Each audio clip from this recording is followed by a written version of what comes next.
So hello and welcome to the first session of the seminar, The Enigma of Carnap's Aufbau, Logical Intertwinement of Experience and Knowledge with Reza Negarestani. I will just read the course description briefly. So this 8-session seminar provides a critical and constructive reading of one of the central texts of analytic philosophy, The Logical Structure of the World, Aufbau, written by Rudolf Carnap in 1928. An immensely consequential and at the same time controversial, Aufbau's main mission is to put forward a new form of philosophy rather than serving an old philosophical wine in a new formal bottle.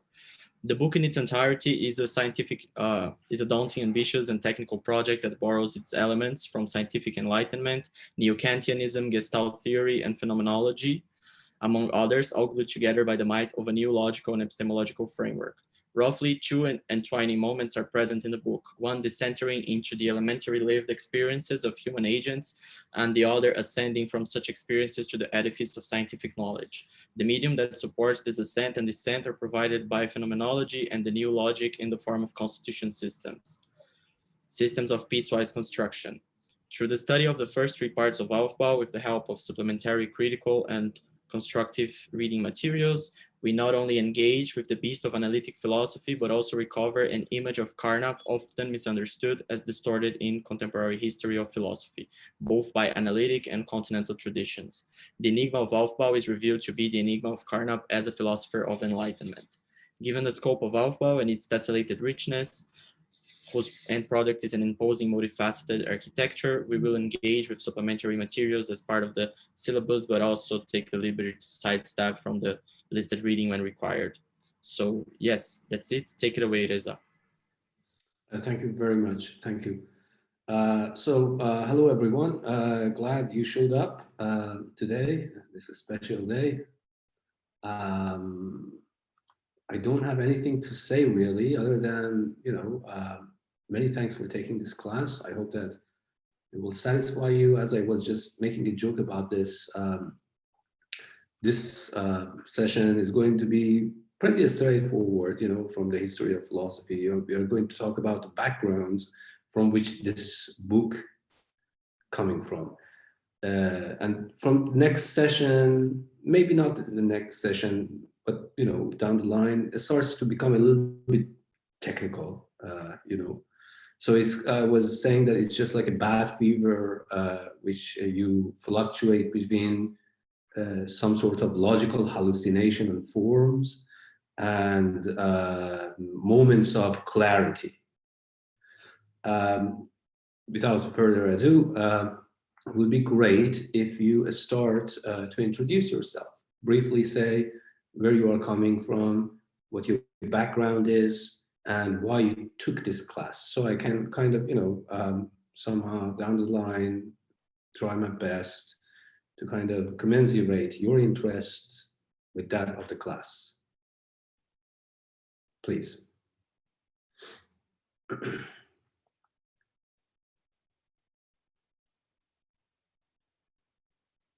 I can start, if that's fine.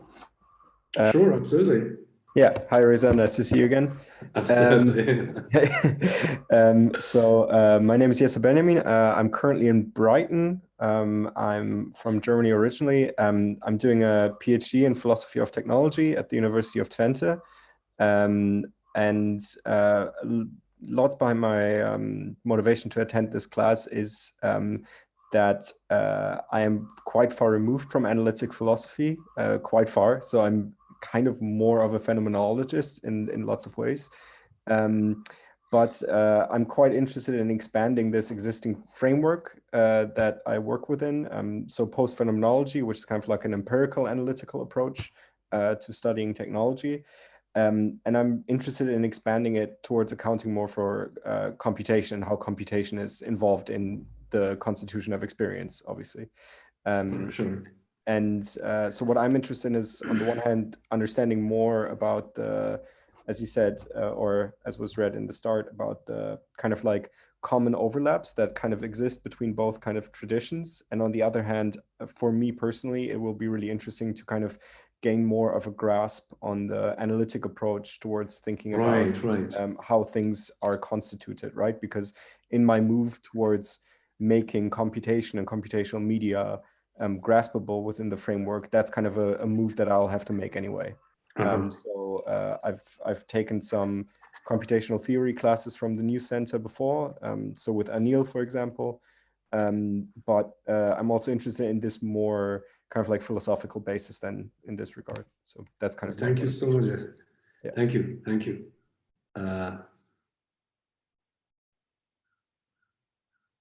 So our moderator wants to go through, or maybe you should take liberty and do it. I can do it, Reza. So hi again, Reza. I'm Eduardo. How are you, Eduardo? I'm fine.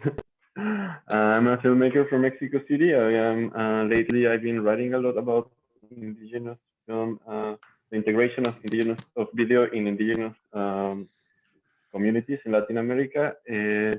So I got to know Carnap in your class, Theory and Object, like 2 years ago, I think.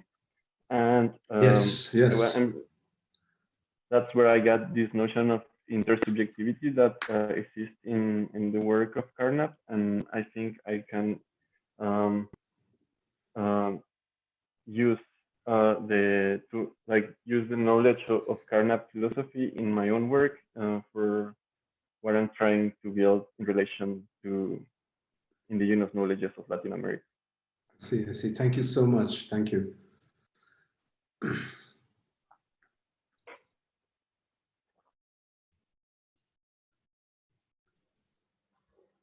Shall I just go? Please. Yeah. Hi, everyone. I'm James. I'm from the UK. I've just completed a master's in philosophy, and I just have a general interest in the history of philosophy. I've never read Carnap. I just know rumors. In continental or analytic tradition? It was actually more in analytic, but I have more of an interest, I'd say, in continental. I have a bit of a split. It depends on the day, but I see. I've never read Carnap directly or any of the logical positivists, so I'm just quite intrigued by them, because there's loads of like stereotypes, etc. Of yes. There are the boogeymen. There are the boogeymen of analytic philosophy. Like if you don't behave in continental philosophy, then maybe you should go back to Carnap. Carnap exact revenge on you. Yes. But what is your field of in philosophy? I mean, what is the concentration on a certain? Do you have a concentration on a certain kind of project? Or? So my dissertation was in political philosophy, so that was more my focus. But now I'm finished that, I'm more interested in like the history of philosophy generally, especially like 20th century. I see. Thank you so much. Thank you very much.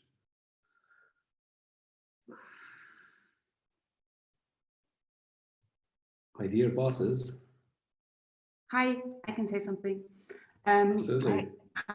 I'm Sophie. I studied analytical philosophy when I was younger and was quite into it till I was, I think, more,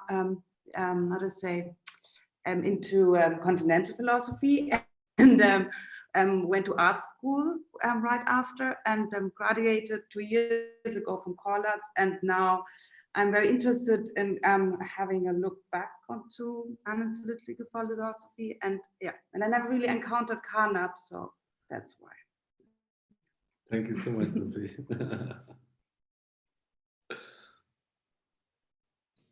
Hi, I can go. My name is Matthew. I am living in Los Angeles. I'm a comedian. I have no formal training in philosophy, and have approached it kind of autodidactically through the best way. The best way, but it has its. But also insufferable. Yes. In terms of taxation, on finances, on cognitive faculties, so on and so forth. Yes. Yeah, definitely. But I've always had a prejudice against analytic philosophy. But I've recently realized for me, reading thinkers who write very systematically is very intoxicating for me. Yes, seductive almost. Very seductive. So I'm very interested in the fever dream aspect that you mentioned. Sure, sure. Thank you so much. I mean, glad that we have a full autodidact here. Please. I can go, yeah. So my name's Andy. I'm based out of Charleston, South Carolina in the US right now. So I got my undergraduate degree in English and media studies. And I have like a basic background in like critical theory and media theory and things like that. But I'm interested in possibly pursuing graduate work in philosophy. And I'm taking this class because I'm particularly interested right now in the ways in which I'm interested in like the political economy of information and how, for example, like maybe rationalism could be applied to like a study of that from more, maybe I'm invested in Marxist critique. I see. Yeah. So the thing that's is about with Carnap is a rationalist, but his works are, I mean, there is a reason that their school of thought is called logical empiricism, which is actually more accurate than positivism, because positivism was an older, basically, philosophical movement through which Vienna Circle,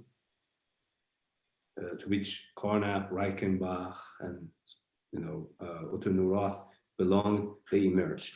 So essentially, they are logical empiricists, but it's a heretical empiricism. Essentially, they are always on the side of rationalism. The main tenets of them is rationalism. But the thing is that they always maintain that they are truly empiricist. That's as we move forward, you will notice, and that's actually, I think it's really interesting, precisely because, first of all, I will talk about this briefly. Carnap was a very political person, right? He was part of the youth movement in Germany, which were basically the anti-fascists, like the Antifa of the day, right? The Antifa of the day. And at the moment his friend Otto Neurath was murdered on the steps of the university by this crazy Nazi, he started to think about to leave Germany before things get worse. And he came to the US. After coming to the US, he, precisely because Americans were extremely at that point paranoid about Germans, right? Regardless of whether you are a commie or a fascist or something else, they were skeptical of all these people, right? So he kept his communist political activities, Marxist political activities of some sort, or egalitarian, so to speak, under radar. And only he began these kinds of activities later in time with the segregation movement. In fact, he's one of the only few philosophers in the history of 20th century before everyone else starts to criticize segregation and become allied with Black members of anti-segregation movement. So he has that kind of background life, and his philosophy is actually part of it. I mean, many people have tried to argue that no, it is not, but recent scholarship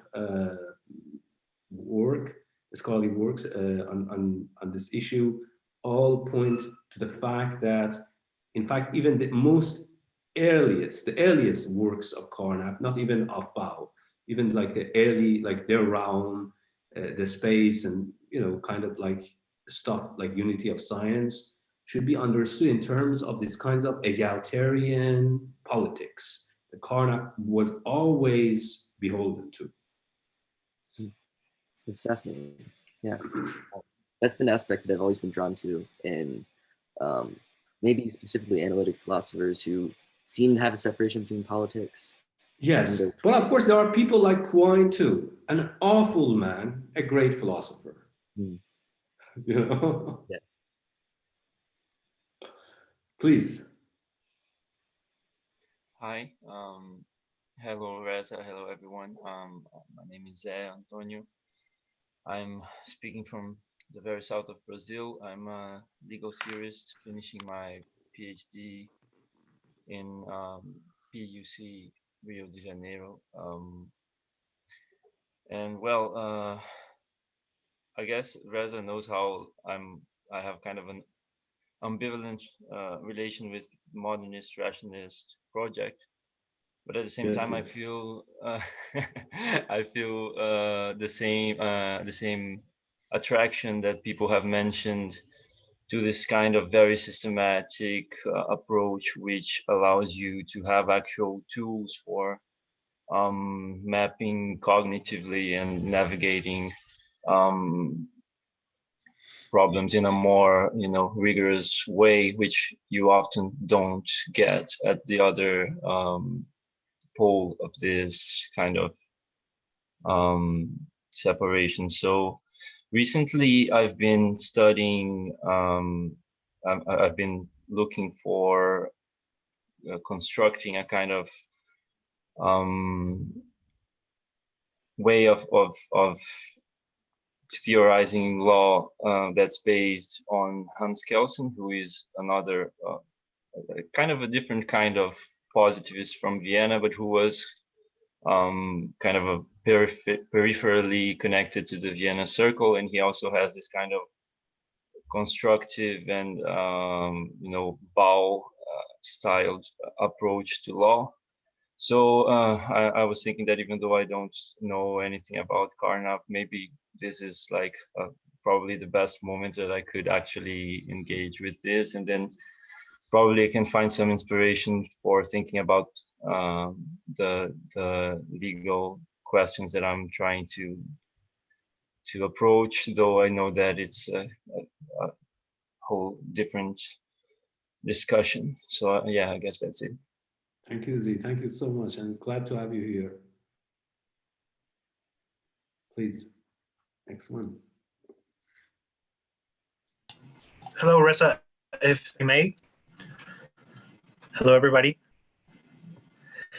I'm Federico. I'm currently in Colombia, South America, finishing a very lacerating journey through an MA program in philosophy. I hope it can be finished soon. And my interest in Carnap and in general, like this turn to rationalist philosophy, lies in my personal project of trying to link, once again, structural thought into political thought and political praxis. In particular, what Reza mentioned, I'm very interested in the Promethean aspect of the Vienna Circle. I also very interested, like in the way that logical structuration of the world can work in place of, I don't know, naive political movements that take affect and neo-primitivism as a fighting point. So it's trying to find a way through thinking once again in structure, using theory of complexity theory, structural developments in science and philosophy of science, philosophy of mind. So I'm very interested. I mean, it's a very long project.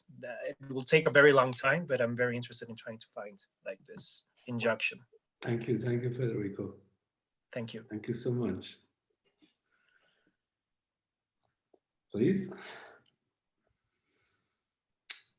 Hi, I'm Edna. I'm from Mexico City. I study my bachelor's degree in philosophy. When I started, I was very interested in Frege, but then I left that path and started to study political philosophy. So I would like to go back to analytics and I think this is a great opportunity for me to do it. Thank you so much. Yes, yes.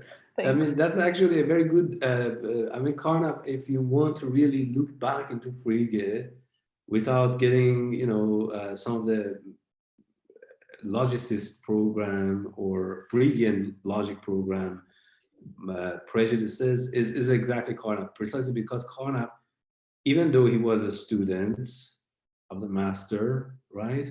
But he was influenced mainly by other kinds of things. I mean, Frege for him was just merely a platform, a scaffolding.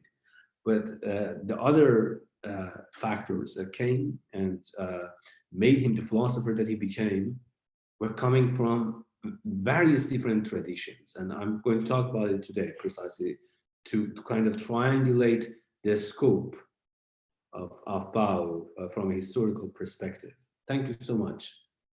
Yeah, thank you.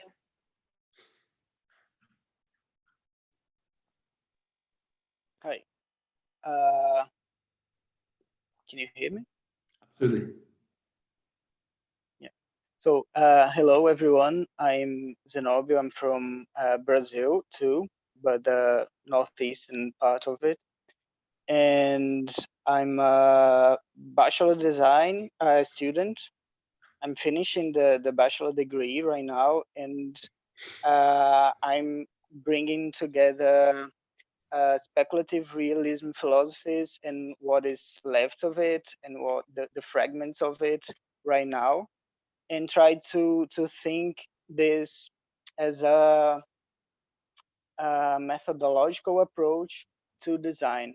I'm also in my mind with Benjamin Bretton's approach to design, the realistic and materialistic approach. And what I'm actually in the future, I'm trying to learn the much as I can of philosophy in general to make or to help to build a philosophy of design. I see. Thank you so much. Thank you.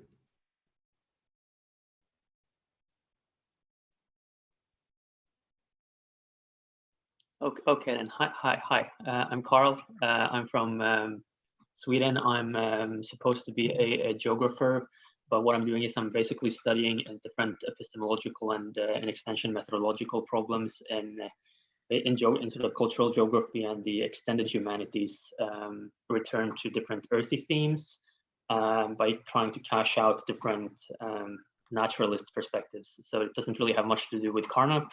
And although I am very interested in sort of trying to learn more, the only thing by Carnap I've read is his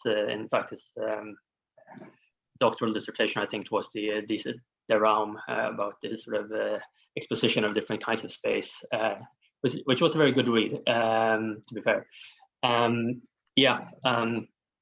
Mostly what I would like to get out of this course is basically an idea of where Carnap sits within the wider currents of 20th century philosophy, because I think it's important to understand kind of this position of logical positivism to see sort of what comes afterward. And also I might be surprised and change everything I think about everything. So nice to see you all. Thank you, Carl, and great to have you here again. Please.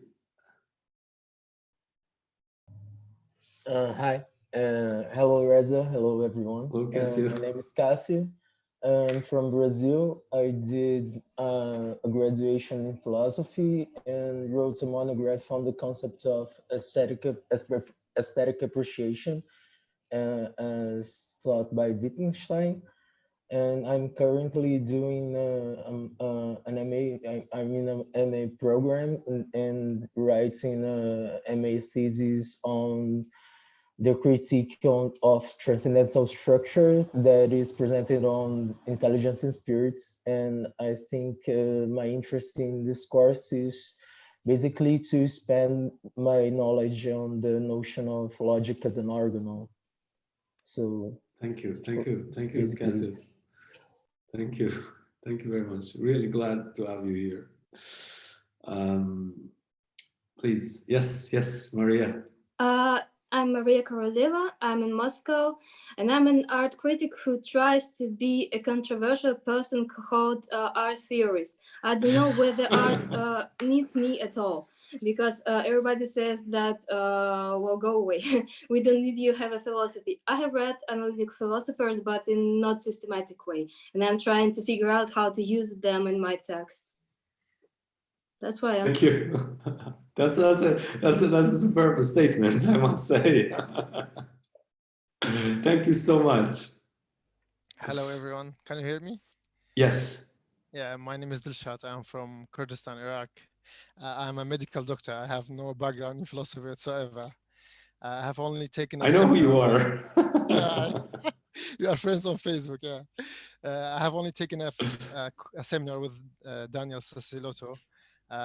Recently, I published a paper on triple ampersand about it's called the de-epistemologization of manifest reality. It's actually a piece against Reza. You know, I'm a medical doctor and I'm arguing against philosophy, so it's so oxymoronic. I argue in that piece that, you know, Reza talks about in his book. Actually, I haven't finished his book, but I have read pieces of the book that structures only belong to the linguistic domain. I argue that no, structures belong to the pre-linguistic ostensive domain of embodied actions. So because this course is about Aufbau, you know, structure or the logical structure of the world or the construction of the world. Yes, so yes. I hope to change my mind that Yes. the structure does not only belong. I think that you knocked on the wrong door at this point. It's actually so oxymoronic. I'm a medical doctor. I have no background. No, I know that you. Yes, it's really actually great to have you here. I know you. I mean, we have been talking, and I've never actually had also a student from Iraq. Sorry? I have never had any person in my class from Iraq before. Yeah, I'm the first Which is one. like, this is like really great. And I'm a doctor. You know, I'm treating patients with COVID-19. I'm studying Aufbau of Carnap. You know, it sounds so not to the point.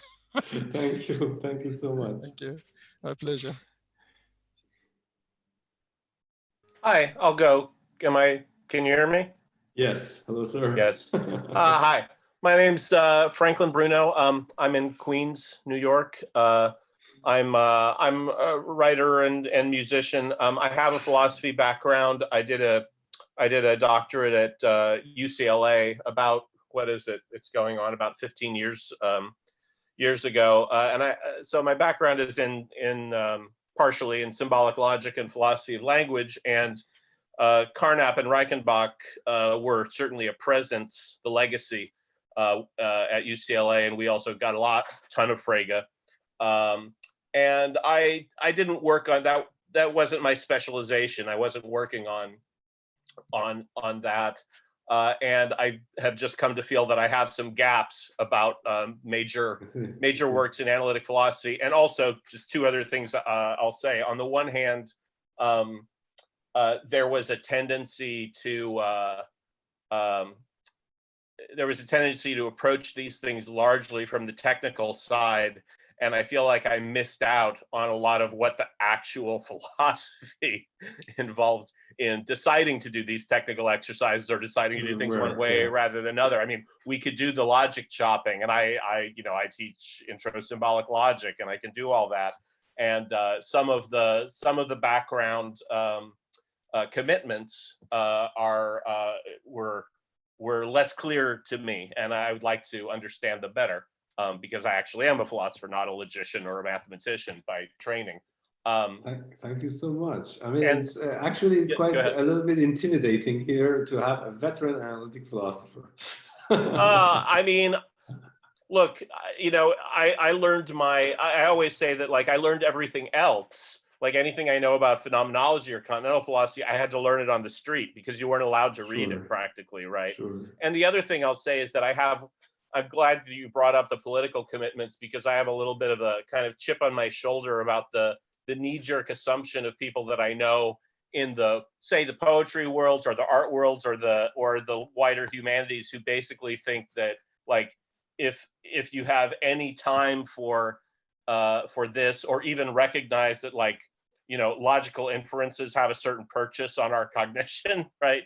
That you must be some kind of neoconservative, right? Neo-conservative, yes. Right, and so it's very interesting, and I don't want to go on and on, but there were interesting things that I kind of, you gradually realize that you say, oh, there is this legacy of, you know, emigres, and also people. I mean, we were the philosophy department that kind of harbored Angela Davis and kept her from being sort of thrown to the wolves by the administration and so on. So the story of analytic, conservative, continental, left, liberal, you know, is just not as simple for me. And I appreciate anything that complicates me or helps me understand it better. Thank you so much. Thank you very much. Thank you. Next person, please. Can I go? Yes, of course. My name is Vincent Ardidon. I'm a writer and researcher based in Manila.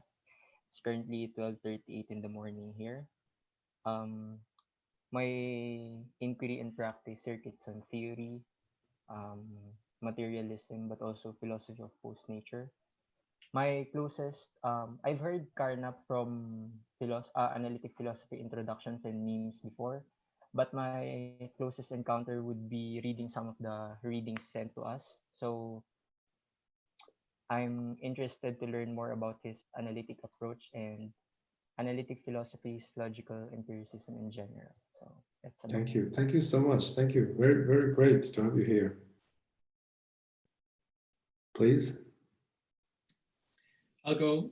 Hi, I'm Oliver. I was in Reza's last class, the practical necessity of having demons, with some of the other people here, and I have a background as a musician mostly, and I guess in regards to structuralism or structural analysis, I've mostly engaged with that in the field of musical theory and building different types of new types of notation, musical notation, particularly animated notation.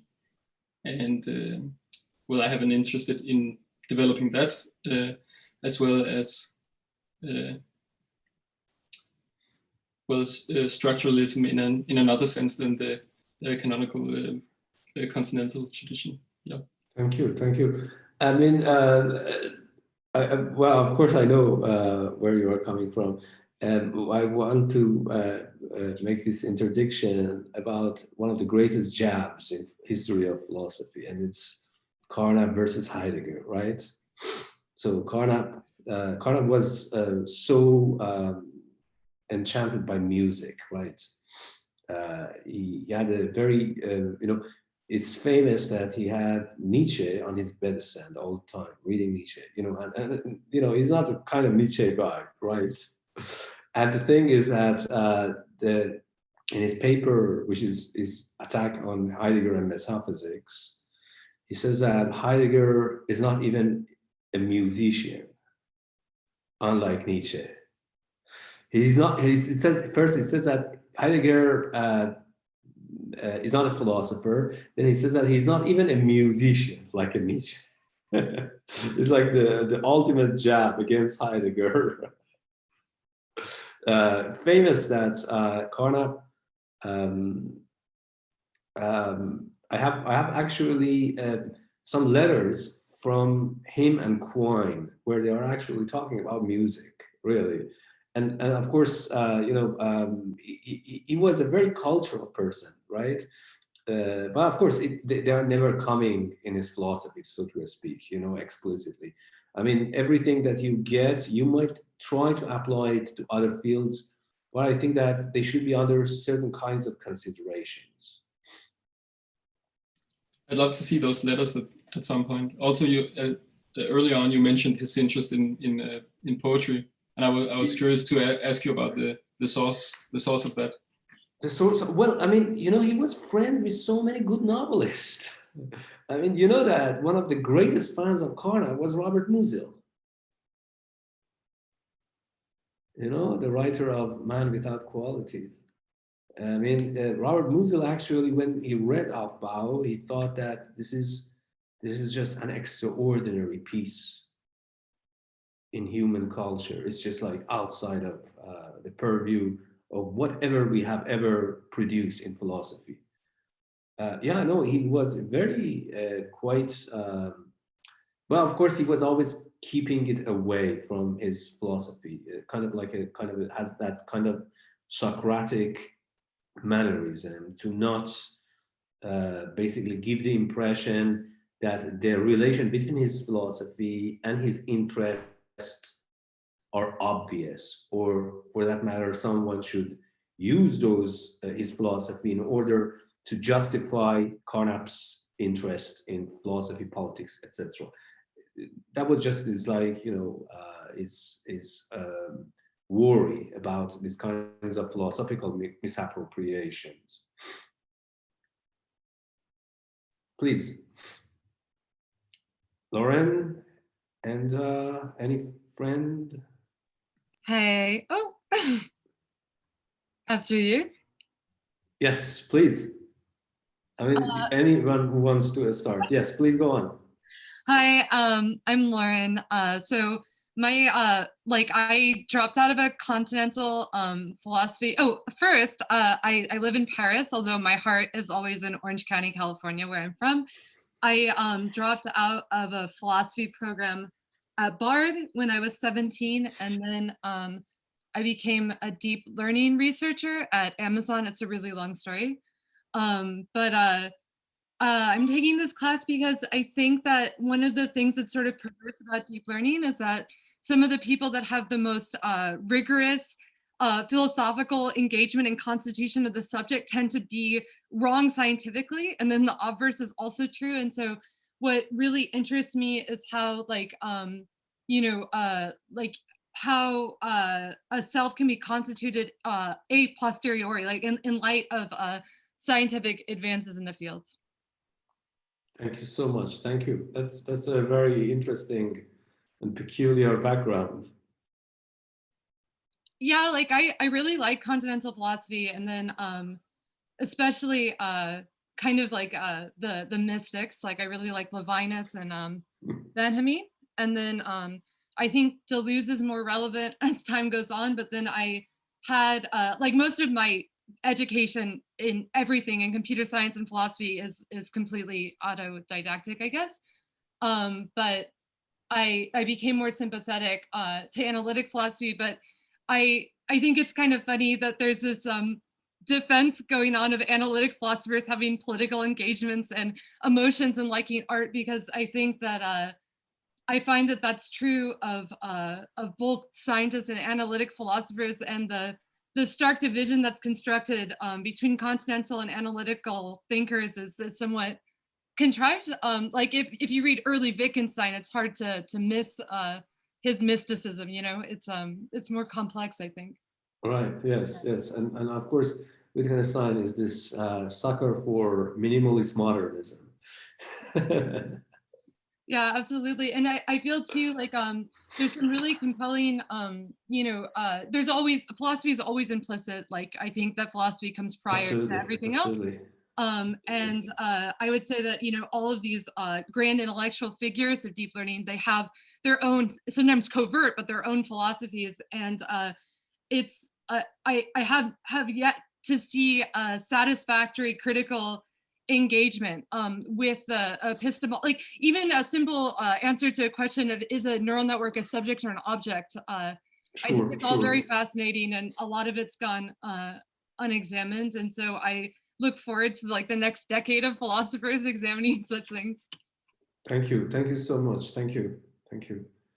Next, please. Yeah, I can go. Hiya. Sure, Edna. I'm originally from Ireland, currently living in London. Yeah, my background's in philosophy, and then I did a master's in art. I just finished that, so I'm kind of somewhere between the two. Yeah, I think my interests at the moment are concerned with construction of subject in relation to, like scientific thought and the scientific image, the Salesian kind of distinction between the scientific and manifest image as this relation relates to subjects and to questions around governance, but also around culture and art. So that also, I guess, is kind of why I'm here, why I want to, do a bit of reading on Carnap.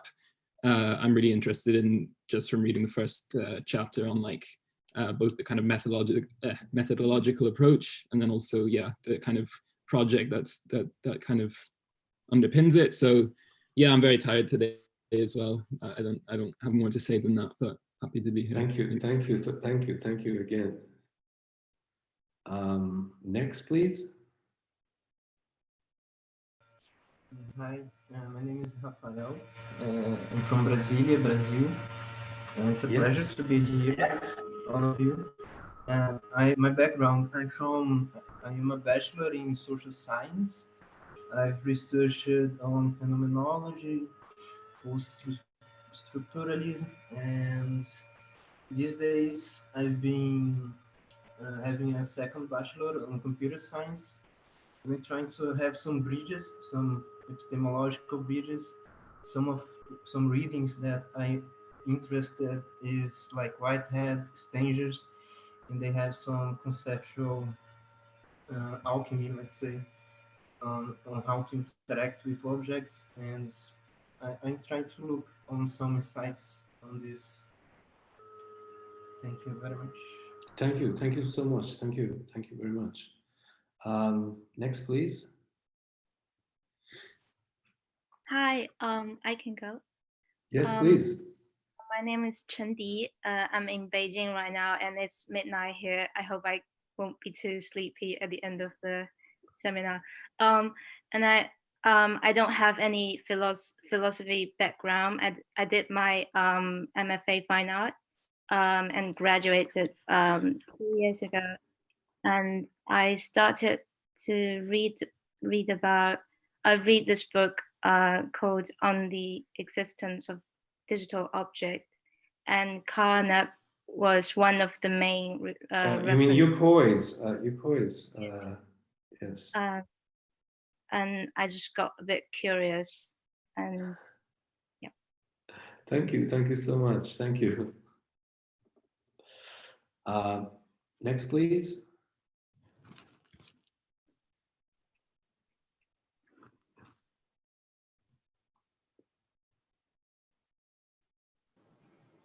Hey, yes, please. I'm a first-time attendee at this school. I'm Jan from Ljubljana. I have a background in philosophy. I did some philosophy of science, Carnap included. I'm interested in concepts like theories of concepts, history of theories of concepts in philosophy, and also how they relate to engineering. I'm currently working as a PhD student in social sciences of journalism and looking at software engineering in journalism organizations, where try to see how my ideas about engineering and concept theories fit together in like a real empirical setting. So yeah, stuff like Frege as scaffolding is very interesting to me. And all this talk around explication. Last thing, maybe I hate to contradict you, but it was Schlick that was murdered, not Neurath, no, Neurath lived. Yes, you're true. Yeah, okay, that's all. Thank you so much. I guess I'll go. My name is Casey. Hi, everyone. I just graduated from MIT in September, and my background is art and ecological design. And yeah, I guess my thesis research was on the history of systems thinking, starting from cybernetics and to complexity theory.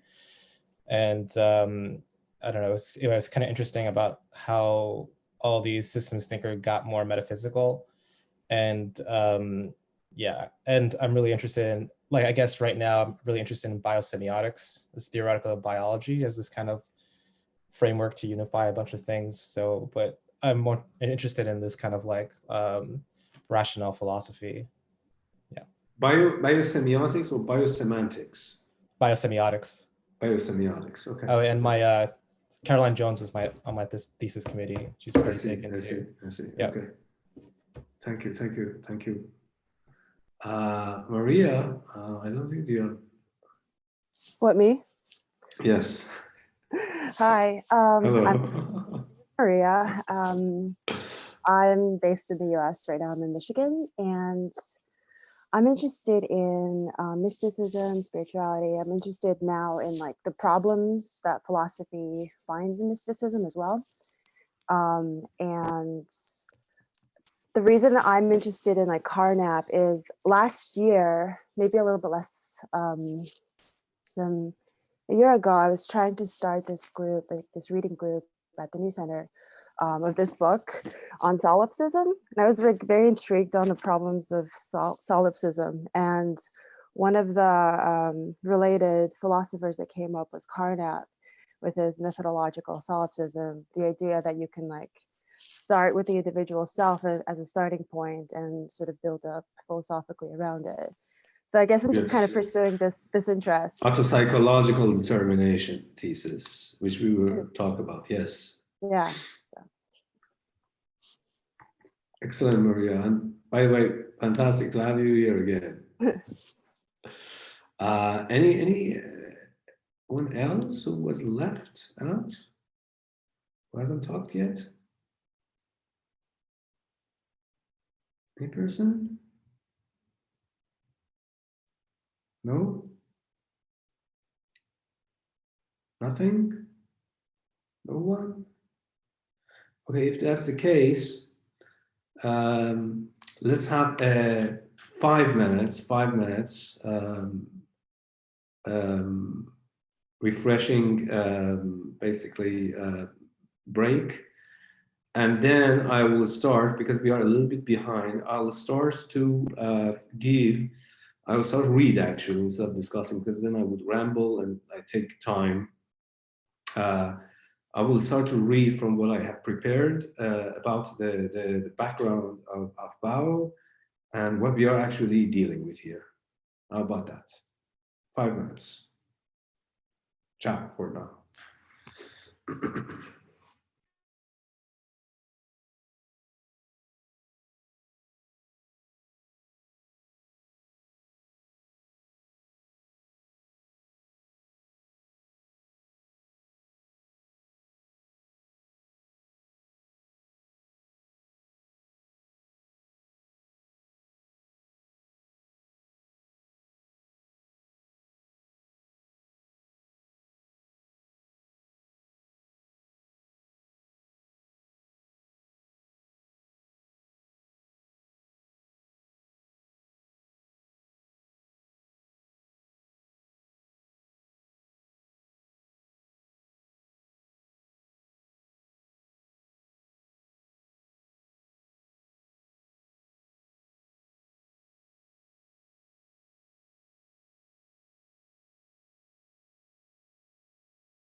sorry, whenever you are ready, I'm ready to go on, move forward.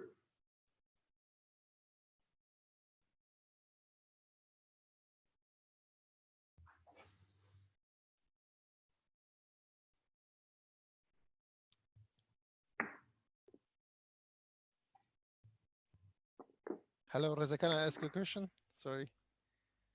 Sure, absolutely. Yeah, why? I think it was Maria who said that Carnap's method is called methodological solipsism. As far as I know, that Carnap was, you know, there's the philosopher Stalis Solis, I think Silos. I don't know how to pronounce his name. He says he characterizes Carnap's method as neutralism. You know, he does not adhere to any kind of, you know, the debate. He does not side with either realist or nominalist or no. Actually, Carnap specifically rejects. He's neutral about nominalism. He specifically rejects realism, even though I mean, as we have seen the introduction. It's called about constitution or construction of reality, right? So there is a word, but then of course reality is just like, you know, he's a philosopher in a good sense, in a very he has a what you might call to be a certain kind of humility. So he's using a concept that is available to the history of philosophy as a kind of makeshift concept, only to cast it out as a pseudo problem. You know, cast it away as a pseudo problem. The thing about this, what Maria was talking about, if I'm not mistaken, she was referring to a very specific problem, which we will arrive at, this idea of autopsychological determination, which is actually a discussion about the constitution of intersubjectivity. Now, from a historical perspective, this comes from you know, neo-Kantians, but also people like Husserl, right? That kind of the position that Carnap takes with regard to the psychological determination, which we will clarify what it is later on in the coming sessions. That position, usually from a historical philosophical perspective, is associated with methodological solipsism or even logical solipsism. So yes, there is actually a historical context for this name. We'll talk about this, of course. Yes, but neutrality, yes, he's quite neutral, but there are certain kinds of, but his neutrality is not. His neutrality is what you might like say that is not relativistic neutralism, right? Is neutral to the extent that it doesn't want to deal with certain kinds of thorny concepts that are loaded with too much, you know, polysemy for in terms of history of philosophy. Even though he uses them, but he's very careful that every time that he uses such a concept, he actually very slow, piecewise, step by step,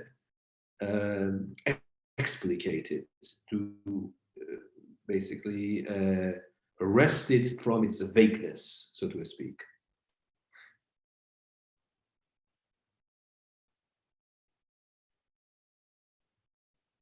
Shall I start, my friends?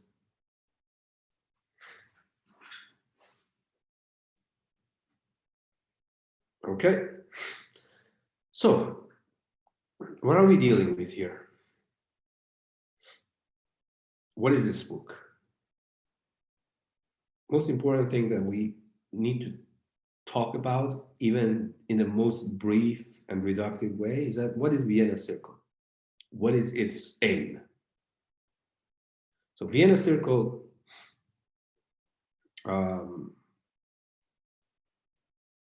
which is now being either equated to positivism or logical empiricism.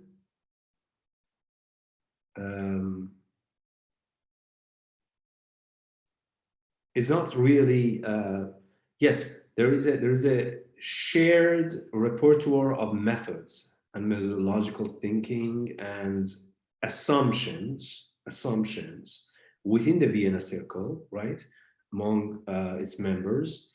But just because you share from philosophical perspective the same repertoire of assumptions or premises and methods doesn't mean that your consequent conclusion will be the same, right? It would be,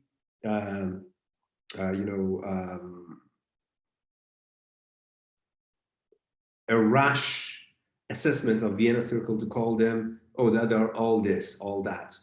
No, just like all philosophical movements, bunch of philosophers get together according to certain kinds of methods that they have agreed on.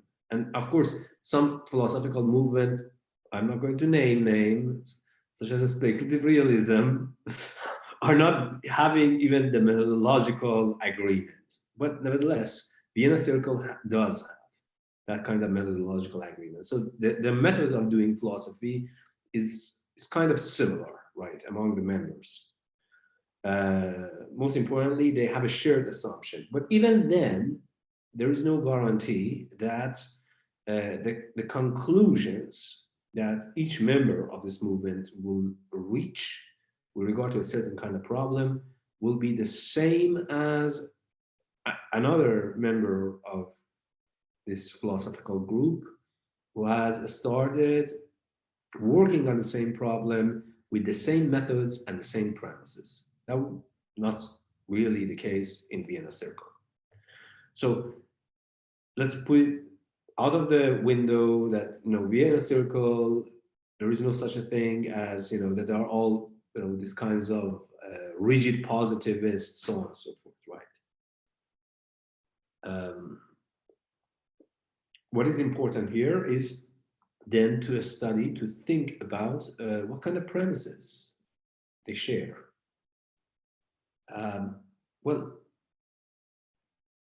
I think one of the first premises that they do share is really the concept of reality, right? That Carnap talks about it explicitly in, section, the essay Pseudo Problems, philosophical pseudo problems. So, you can say that among the meaningless pseudo problems, most meaningless pseudo problems, Carnap give a certain kind of, a status to the issue of realism, right? i.e. the question of the existence of an external world, independent from the cognizing consciousness.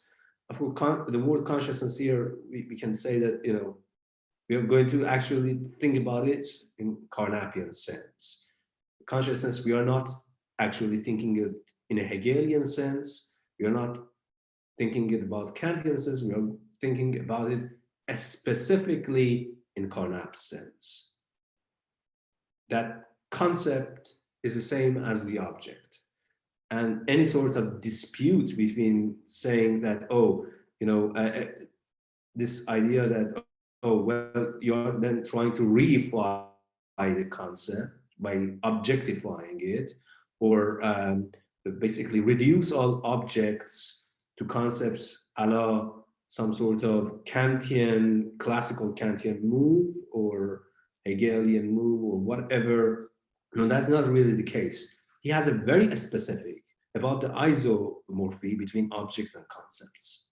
So, so consciousness here is what you might call to be the unity of object and concept. So cognizing consciousness.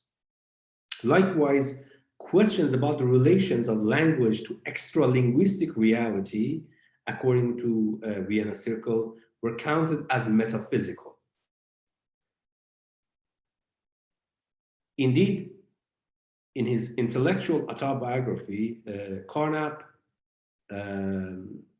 mentions that Vienna Circle read Wittgenstein's Tractatus as claiming that the logical structure of sentences and the relation between language and the world are things that show themselves but cannot be said.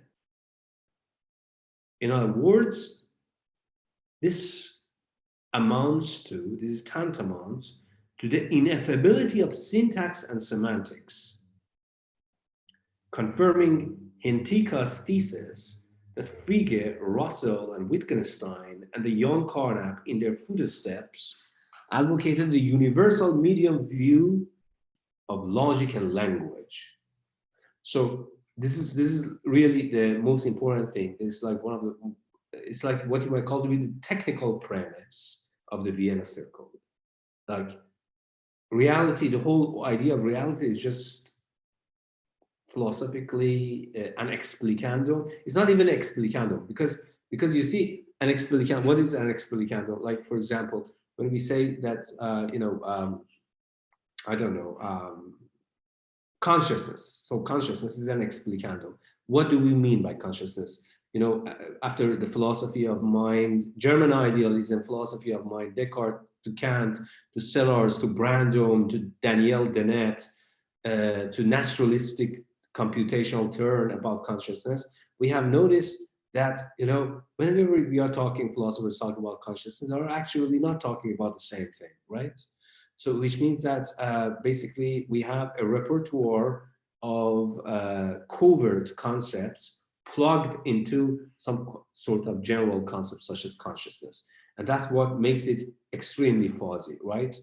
To the point that everything that we are, if we are basically doing serious philosophy of mind, should be differentiating the levels of understanding what consciousness means, but also the constraints of, you know, what consciousness one as a different type of consciousness has with regard to consciousness 2, with regard to consciousness 3, consciousness 4, so on and so forth. Like, look, for example, think about consciousness in this sense. So if you read Charles Sanders Peirce, so the world is, you know, the furniture of the world is conscious, right? But that just doesn't make any sense. And that actually leads to further confusion, right? Precisely because then some people, like these reductive, eliminativist people, say that, well, nature of consciousness can be turned into, reduced to these kinds of purely neurocomputational, you know, processes, right? Where basically are prevalent in nature, and we are going to, we can think about certain kind of bootstrapping scenario where basically higher levels of consciousness, a la Daniel Dennett in Darwin, The Most Dangerous Idea, can bootstrap itself from those, you know, primitive or elementary processes. Now, and the opposite of that view would be certain kind of pure Hegelian, you know, scenario where basically people say that, look, consciousness is nothing without self-consciousness, without conceptual self-consciousness. So if you don't have conceptual self-consciousness, you wouldn't have consciousness. You can even make a more extremist version of this, so rather respectable thesis, by saying that, well, everything that we say ever about reality is created by concepts. So this is really, this is like Carnap sees through this bullshit right away. So he wants to do like a Stalin. My apologies, I always make Stalin jokes in my classes. He wants to make a forking assault on two fundamentally irresponsible forms of philosophy. So what are these? One is the one that says that reality, for something to be counted as real, it ought to be apprehended, namely fall under a concept. Number one. Number two, for something to be counted as real, first a concept should come, and then the objects that it has created. Like concepts simply create reality. So Carnap tries to, so is that what you would call to be, I mean, that's essentially Carnap's position here is that he wants to neutralize these kinds of unsophisticated materialist thinking, that objects give rise to their own concepts, but also the extremist idealistic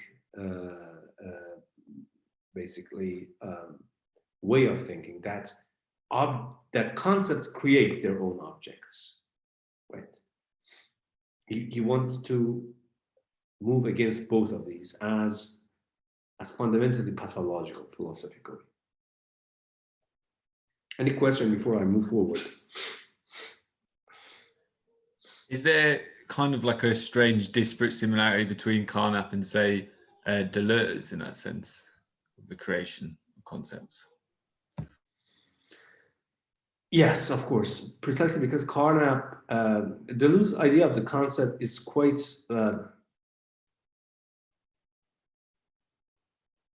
has elements of Spinoza and has implicit elements of Hegel, right? Carnap's idea of concept is functionalist.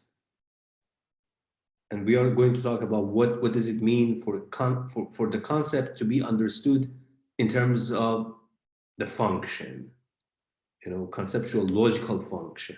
That's one of his, I think that's what makes Carnap interesting now, as a certain kind of philosopher that through idea of functionalist understanding of concepts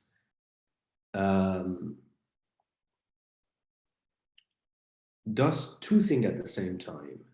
One, he shows that you can't have any experience without a constitutive system in the sense of concept or object constitution. Second, the point is that for Carnap, any sort of statement that we are ever going to make about reality are beholden to what you might call to be a constitution theory or a constructive theory. That we essentially, with the second point, he tries to say that all this stuff about where the concept come from, like these kinds of lavish continental philosophy, things like Deleuze, where the concept come from, or where the object come from, a la Kant, transcendental deduction, are just philosophically misguided. These are really out of their mind. They are basically, they can't even explicate what the problem at hand is with regard to transcendental deduction, what it means to have an objective claim about the furniture of the world, and about more like what you might call to be the idealistic realm, to say that where do concepts from? He thinks that all such claims are misguided precisely because they don't understand the relation between a triad, relation between language in the general sense, object, and concept. So majority of these things, these arguments, as Carnap says in the introduction, turn out to be idle linguistic disputes. I'm going to talk about what idle linguistic dispute means. So any more thingy? Yes. Yes, please go on. Can I ask in medieval terms? He was neither realist nor nominalist. No. I don't know why you philosophers are so, obsessed with concepts. If I point to Reza, I don't know what's behind you, Reza. Is a door, is a cupboard? I don't know. I can point to you and assert the reality of that thing without having a concept of what is behind you. So I can point to you, and there's okay. My pointing is normative and it's rational because it could be wrong, it could be right, but I don't have a concept what's behind you.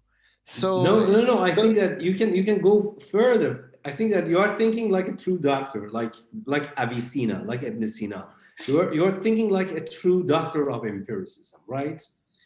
But this is really what Carnap's fight with empiricism is. I mean, Carnap, this is why I'm saying that Carnap is actually, when they call him logical empiricist, like the other members of Vienna Circle, he's not empiricist. He's actually giving the most ferocious assault on the organon of classical empiricism that has endured from the medieval time. Look, when you are saying that, oh, I'm pointing to you, so there is a certain kind of immediacy right here. There is immediacy that is almost preconceptual. But the thing is that it is not really. I mean, you see, we can think about it even in your inactivist embodied cognition. Look, when I actually point to a cat, they usually actually come to me. But under what condition can you ever say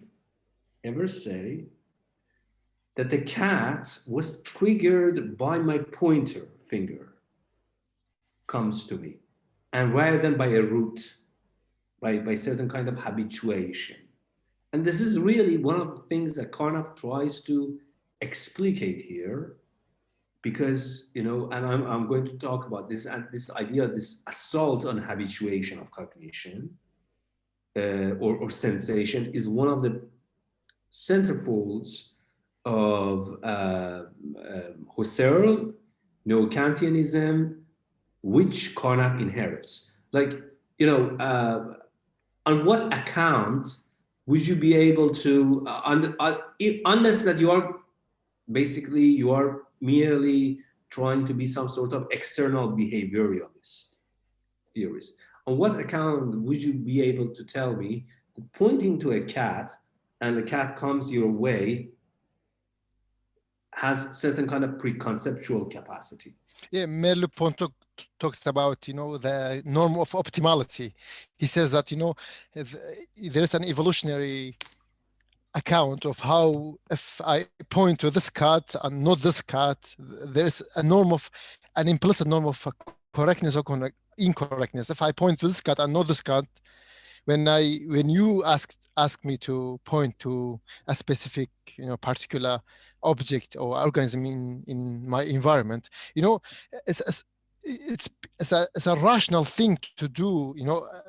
Even if I don't have a concept of cat, I can point to this cat and not this cat, even without having the concept of cat. Because it's optimal. It's evolution. You really can't. Because you see, if you don't have the concept of cat, then you might actually point to a mouse. Children. A mouse that looks like a cat. Or one of these foxes with big ears that look like one of these sphinx cats. No, I understand. That's the whole point of concept. You know, Brandon talks. Please go I'm on. sure Please you are more familiar with Brandon. Brandon talks about doxastic updating. You know, when I have for example, I have a preconceptual understanding or a rational pointing to an object. Sure. But if I'm wrong, for my concept can upgrade or update my wrongness or rightness or correctness or incorrectness in regard to my ostension. You know, my point is not that everything is purely ostensive or preconceptual. We can have a conceptual updating of my conceptual, but not everything is conceptual. You know, infants, you cannot say that infants are purely irrational animals that have no contact with reality.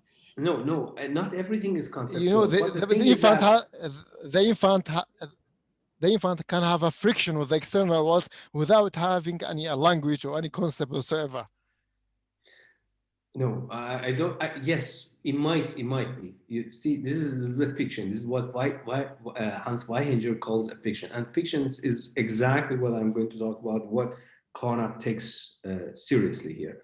Look, any sort of interaction of the sort that you have been talking about, like actually a cat make a gesture toward a mouse, and we humans see it as, oh, this is actually preconceptual, because none of these are linguistic creatures, right? But the thing is that, hear me out, you are doing this by way of a certain kind of implicit analogy to how we explicate about our theoretical and practical reasonings. It is always in analogy with human conceptualization that we model non-human behaviors or non-linguistic behaviors. Otherwise, there wouldn't be any sort of non-linguistic behaviors to begin with from a cognitive perspective. Is there a notion in philosophical thought of a strong or weak sense of intersubjectivity? Because this is an incredibly important discussion in machine learning right now. Like what's sort of the minimum viable intersubjectivity that we could arrive at these? It's a big topic in disentanglement and representation learning. It's basically concepts, but like in ML, not in the Vienna. Right. But like the debate isn't so, like everyone kind of agrees that there is some sort of shared subjectivity. Like it's all, no one says Caesarean, everyone's like a bit Persian. But like what those minimum, they're called sometimes inductive biases, might be as a subject of huge debate. So I was wondering if there's an analogous debate in the circle of like either it has to be super over-determined, like people have extremely shared cognitive priors, I guess, or I think that this is one of the main ideas of Carnap, as we will read about this. Essentially, Carnap thinks that this idea of intersubjectivity, exactly like Husserl. So first of all, let me tell you that Carnap comes from a very diverse philosophical background, and that's why he's such a giant in philosophy.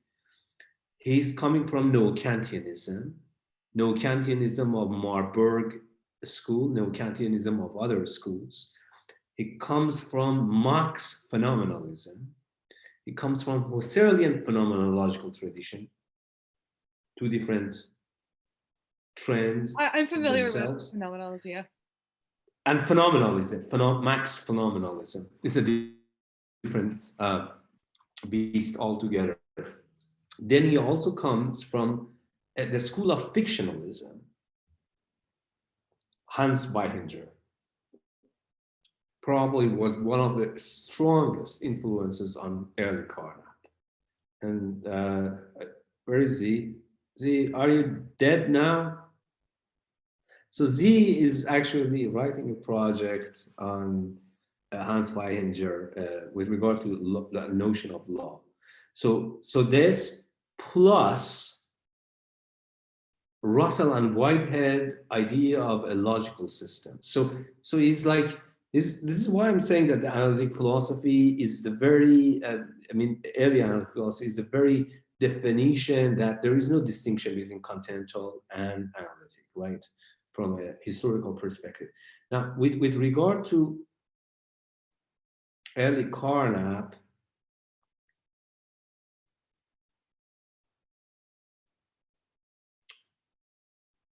his idea of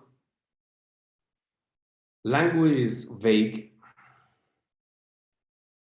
His idea of the concept is vague. His idea of the object is vague. His idea of the philosophical prospectus, how philosophy should move forward, is also vague. Remember, why Vienna Circle emerged to begin with from a cultural perspective? I mean, does anyone know anything about this cultural context of the Vienna Circle and hence Carnap? There's a Red Vienna injunction as well, like the bettering of social workers via the logical construction of architecture, commonality, all of that. Otto Neurath as well, social democracy. Yes, as well. essentially the whole point of Vienna Circle in the early days was to re-enlightenment. That was the project, re-enlightenment, rekindling the original Enlightenment project. Why the original Enlightenment project failed so miserably, such that in the early 20th century and late 19th century, there is a resurgence of the most conservative, Bolshevist brands of philosophy, such as Romanticism. And by that, Romanticism, I don't mean Novalis Romanticism. I mean, Novalis is one of the greatest philosophers of all time. Romanticism is like the kind of Romanticism that emerged at the end of the 19th century in Germany was like this, that, think about, I talked about this in my last course, like Ludwig Klages, like one of the worst, vitalist, Roman Catholic, Protestant, conservative, Nazi pretender, taxonomist, put all of this stuff, and then you get a philosopher of its kind. So, and it was precisely because it was this romantic vision of the world, like the world that we are talking about, the reality we are talking about, is outside of the scope of our knowledge, of our logical reconstruction. And that's what makes the world such a great place, Because Hitler can also come and makes it even better, just like Trump can, right? And this was one of the main issues that triggered Vienna Circle right away, to wrest the project of enlightenment from these pretenders, the kind of romantic pretenders who thought that the nature of language is ineffable. We can never talk about reality. We should always talk about the unknown. And look, we are seeing it in our time, philosophically, theoretically, like this resurgence of the CCRU, Nick Land stuff. Overvalorization of the unknown leads to the complete deterioration of knowledge and responsibilities about the world. And Carnap took this right away. He understood what is at stake. He just needed a trigger to get out of goddamn Europe. And he did it successfully, thanks the Rouge, mother of all abominations. And he did it, and he did it well. And then what I'm going to say here is that, so Vienna Circle was always situated in a very specific philosophical context, to rekindle the Enlightenment thesis. Why I'm saying that rekindling Enlightenment thesis? What was wrong with the original Enlightenment formula that members of Vienna Circle felt so bad that they should have a new modern philosophy to rekindle it, right? You know, if you have already some good shit, why you need a new version of it, right? The thing is that the question was simple.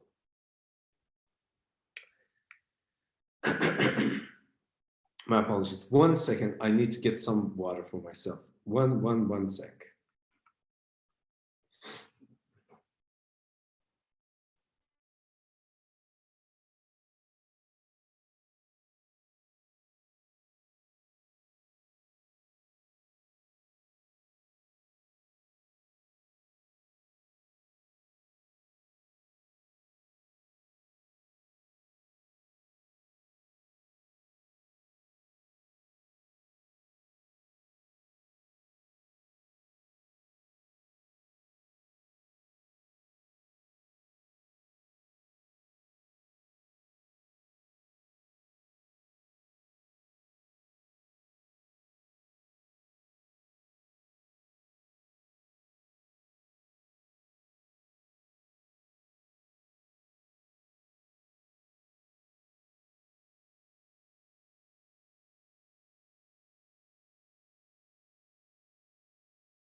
My apologies.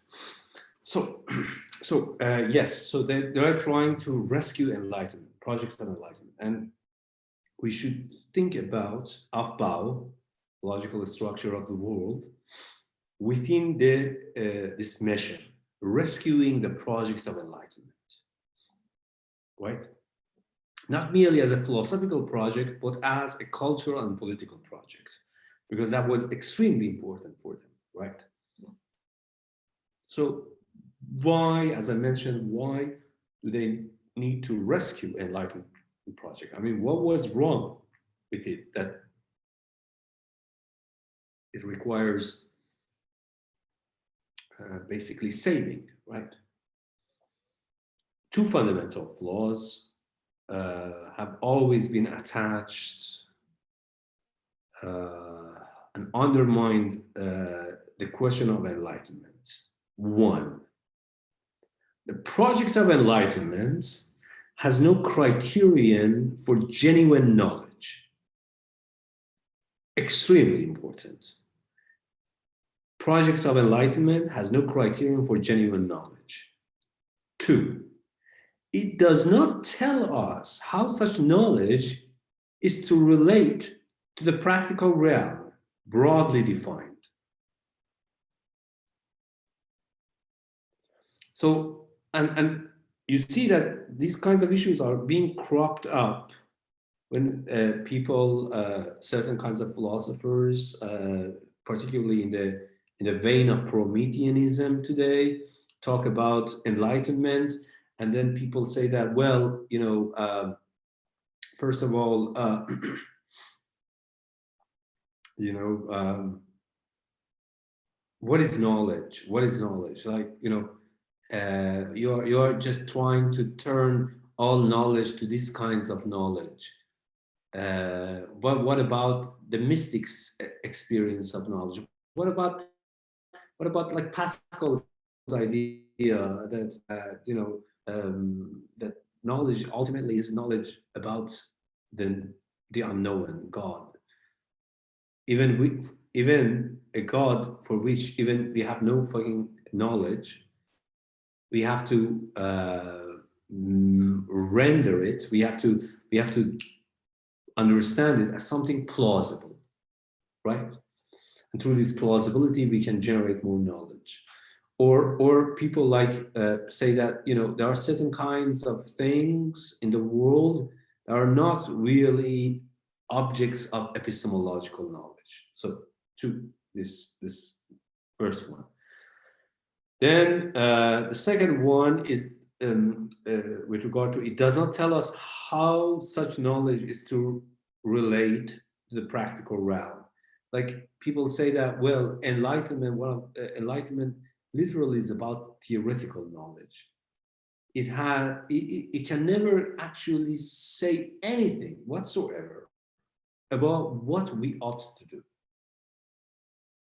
namely practical concerns, right?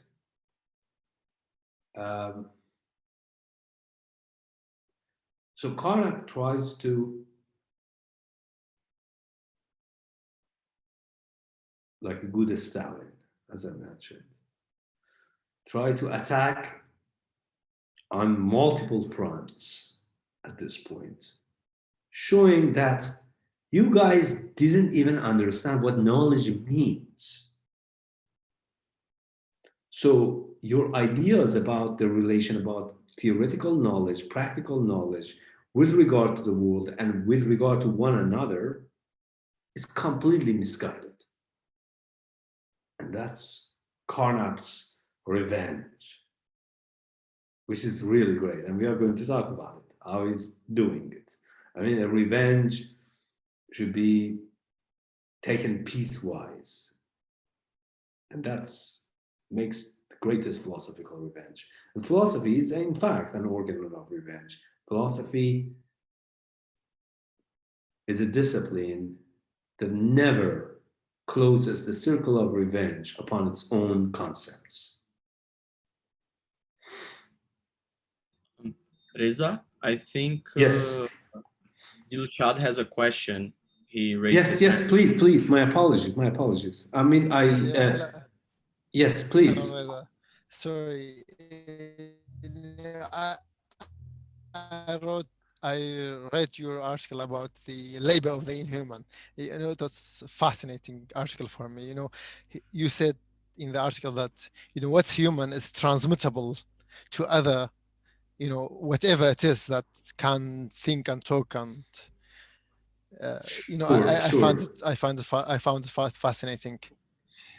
Yeah, but I think you will be on a much sound ground if you didn't assume that what's human is linguistic. Because, for example, I'm sure you have heard about Helen Keller.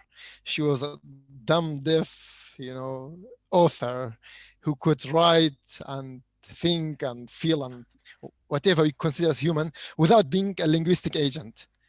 She was an embedded. Actually, this actually shows that she was a purely linguistic agent. Because look, we have a person who is deprived of senses, right? This is like the classical of Condriar's. Any of you know anything about the allegory of the marble statue? So this is a story in philosophy by Jacques de Condriar. I can send you materials about this, but you have to email me because I will forget otherwise. It's about this idea that, look, imagine what we call human, right, is molded and casted within a case of marble. So it's just like an inanimate object, like Dilshad was talking about. So think about this, that the agent is simply like something kind of like, almost looks like an inanimate object. But the thing is that within this thought experiment, we can scrap layers of marbles and let this genie or human inside the casing have morsels of interactions with the world, sensory interactions with the world.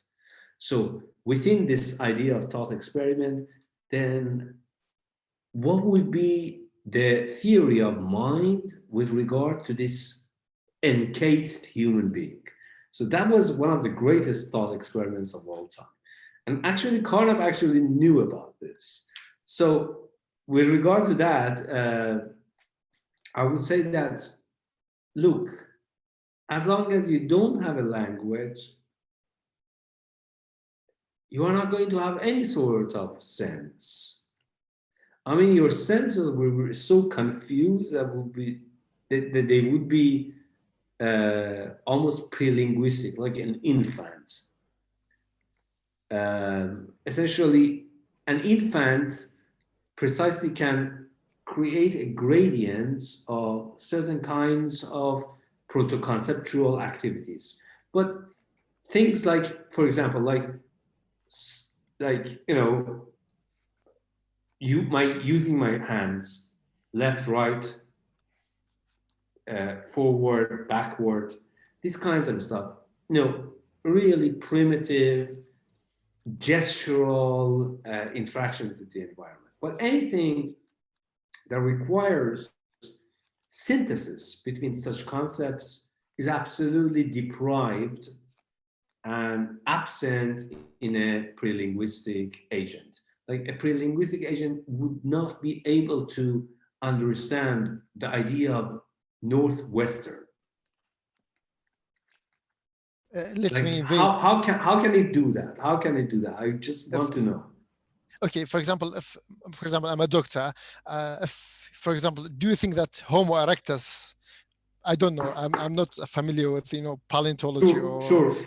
Homo erectus. Yes, Homo erectus, Homo habilis, for example, we consider them to be pre-linguistic agents, pre-verbal, pre-linguistic agents. Do you think that they didn't have healers who could, detect a mass or abnormal skin lesion in their pre-linguistic body that they were detecting?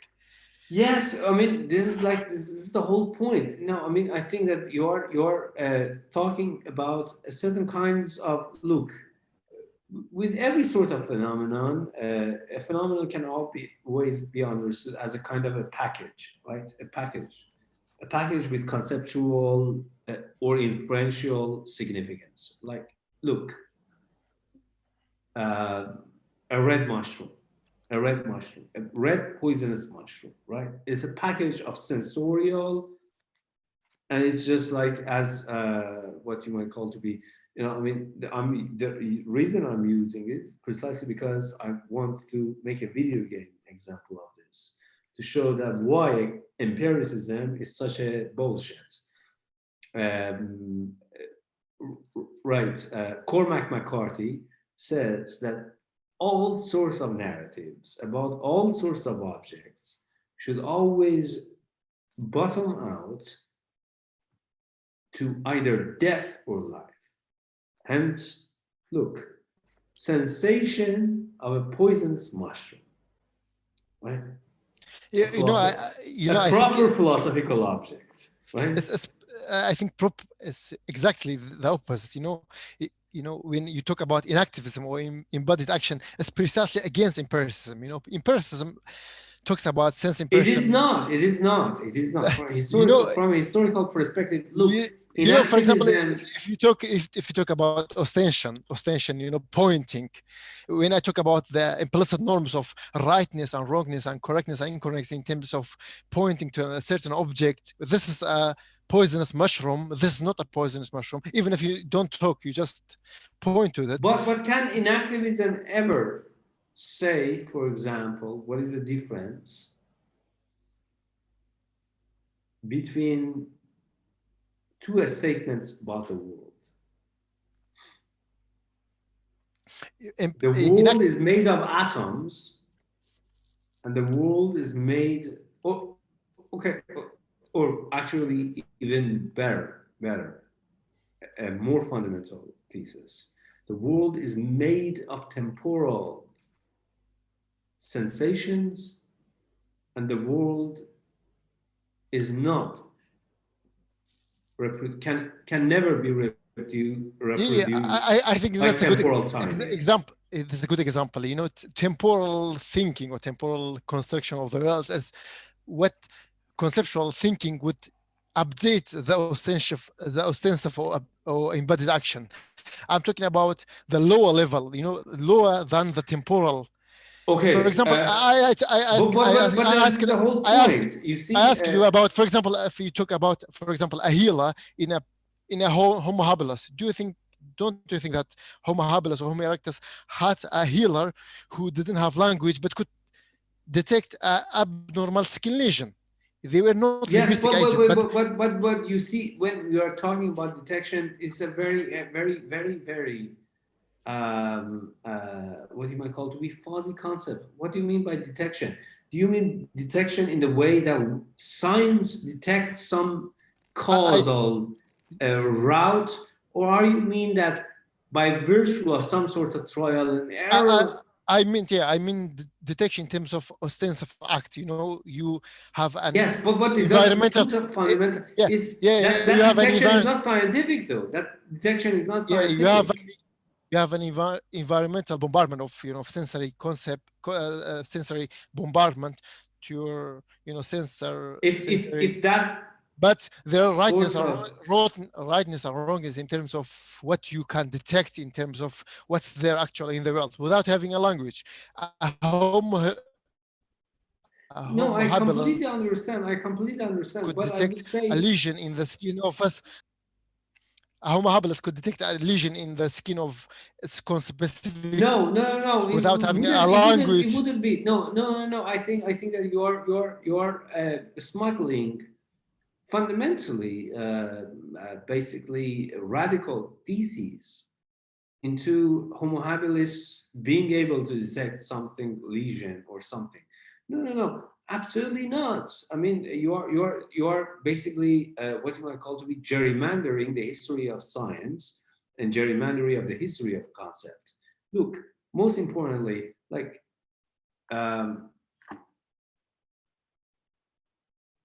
You know, my moral is quite ethical. You know, if I don't assume that pre-verbal beings like, for example, Homo habilis or Homo heidelbergensis couldn't talk, and therefore they couldn't help other species because they don't have language, and they couldn't detect a lesion in the conspecifics of their species. But that's the whole point. They literally could not help other species. Everything that you are talking about is from the perspective of a linguistic maybe agent. I'm just deluding myself. Historical projection. So from a historical projection, yes, they could, or maybe they not. It's a probabilistic idea. It's not a linguistic argument, really. I mean, would you say that, you know, someone... Sorry, I'm more confused that I'm seeing. Yeah. No, we can talk about this, but yes, no, I think that really the idea of language is fundamental. Like, look, language is the prime vague concept. So you think Homo habilis couldn't help any other specific of their kind? Please, someone say yes. Please. Franklin has a question. Just one point. I just, with respect to the present debate, I don't see or particularly accept that the fact that some linguistic form is not present makes detection of something and its association with disease non-conceptual. I don't think the line cuts there. Okay, that wasn't actually my question. Two things. One, could you repeat your sort of two bullet pointed? The second one was, it doesn't tell us how knowledge relates to the practical. I didn't get how you formulated your first I mean, point. one of the things is that what I talked about it is not from today's idea of enlightenment, right? You know, so we have grown up, we understand enlightenment in a different light, right? But I think that from a historical perspective, when Carnap and Reichenbach, Otto Neurath and Schelling and all those people start to think about such problems, there was a concerning issue with regard to the question that there is no obvious, if any connection at all, between theoretical knowledge and practical knowledge. essentially, so this is why that they somehow were cornered because of these kinds of misconstruing and misunderstanding to a certain kind of what you might call to be, from a vulgar perspective, fascistic analytic philosophy, so to speak. Of course they were not fascists. That they can't even tell the difference between theoretical and practical philosophy, and if they could, there wouldn't be a way to move from their version of theoretical philosophy to practical, to their version, if it was any practical philosophy. And to be honest with you, this is the bugbear of Vienna Circle. I mean, look, majority of these French epistemologists, right, in 20th century, were great, by the way, always try to make a scarecrow of the Vienna Circle, and particularly Carnap, by virtue of this, that, they were just talking about theoretical science. They were just like so reductivist, so this, so on that. No, they just don't understand the systematic project that these people tried to, basically create or construct. Thanks. The other question, or just I'd like to get your response. It seems like a Carnapian and even sort of Vienna Circle, and certainly like a Aryan move, is to say that something that philosophers have thought mattered doesn't matter, that a certain distinction is without a difference, right? So we get this in the this is an idle linguistic dispute, and that sort of move, and we also get it in that same section 5 on concept and object, where he says it makes no difference where a given sign denotes the concept or the object, or whether a sentence holds for objects or concepts. There is at most a psychological difference, namely a difference in mental imagery. Okay, I don't want to necessarily get too deep in the weeds at this point about like what that argument is or the specific thing, but just this form of argument that often gets put into the terms of the phrase like cognitive significance, right? What actually makes a difference has cognitive significance. What doesn't make a difference doesn't, and that's what's wrong with metaphysics. It has no cognitive significance.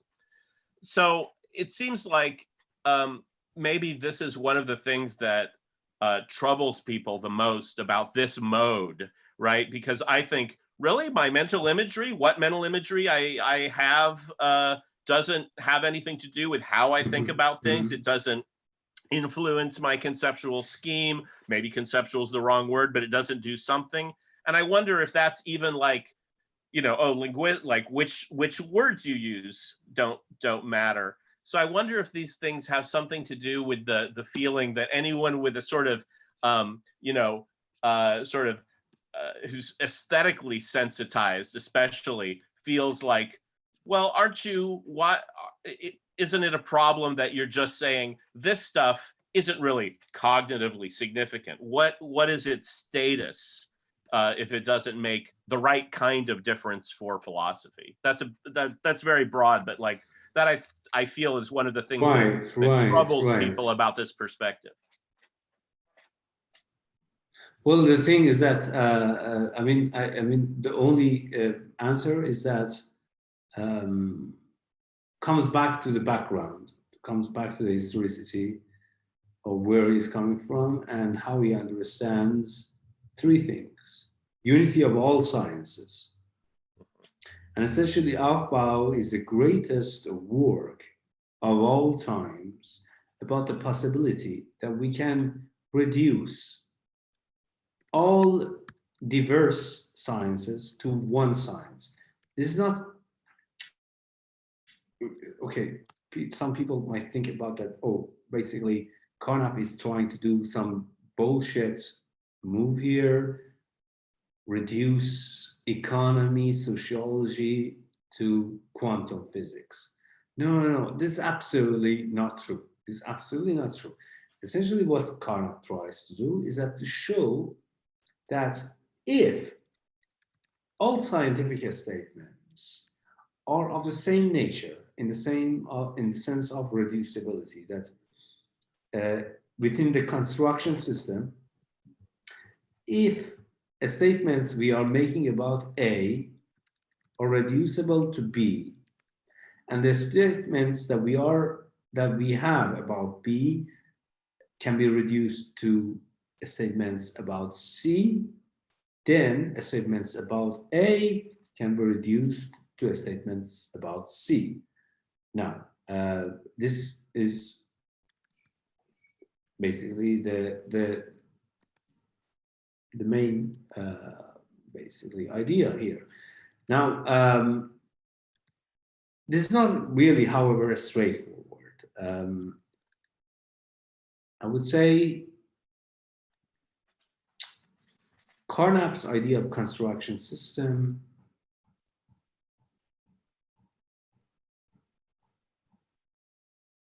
is something that,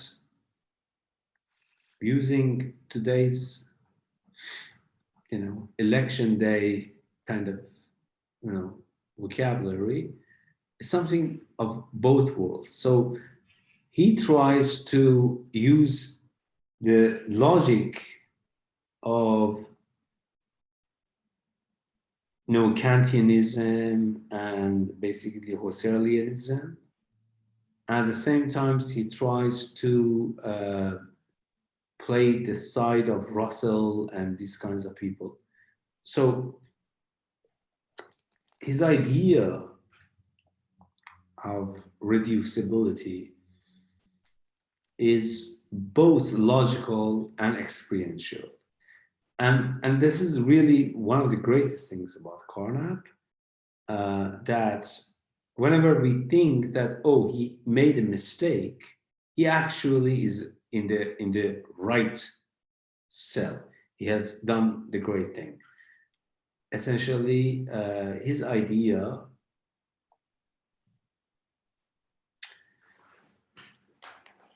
is about what it means to say something about the furniture of the world and how we are going to reconstruct our talks about the logic of the world.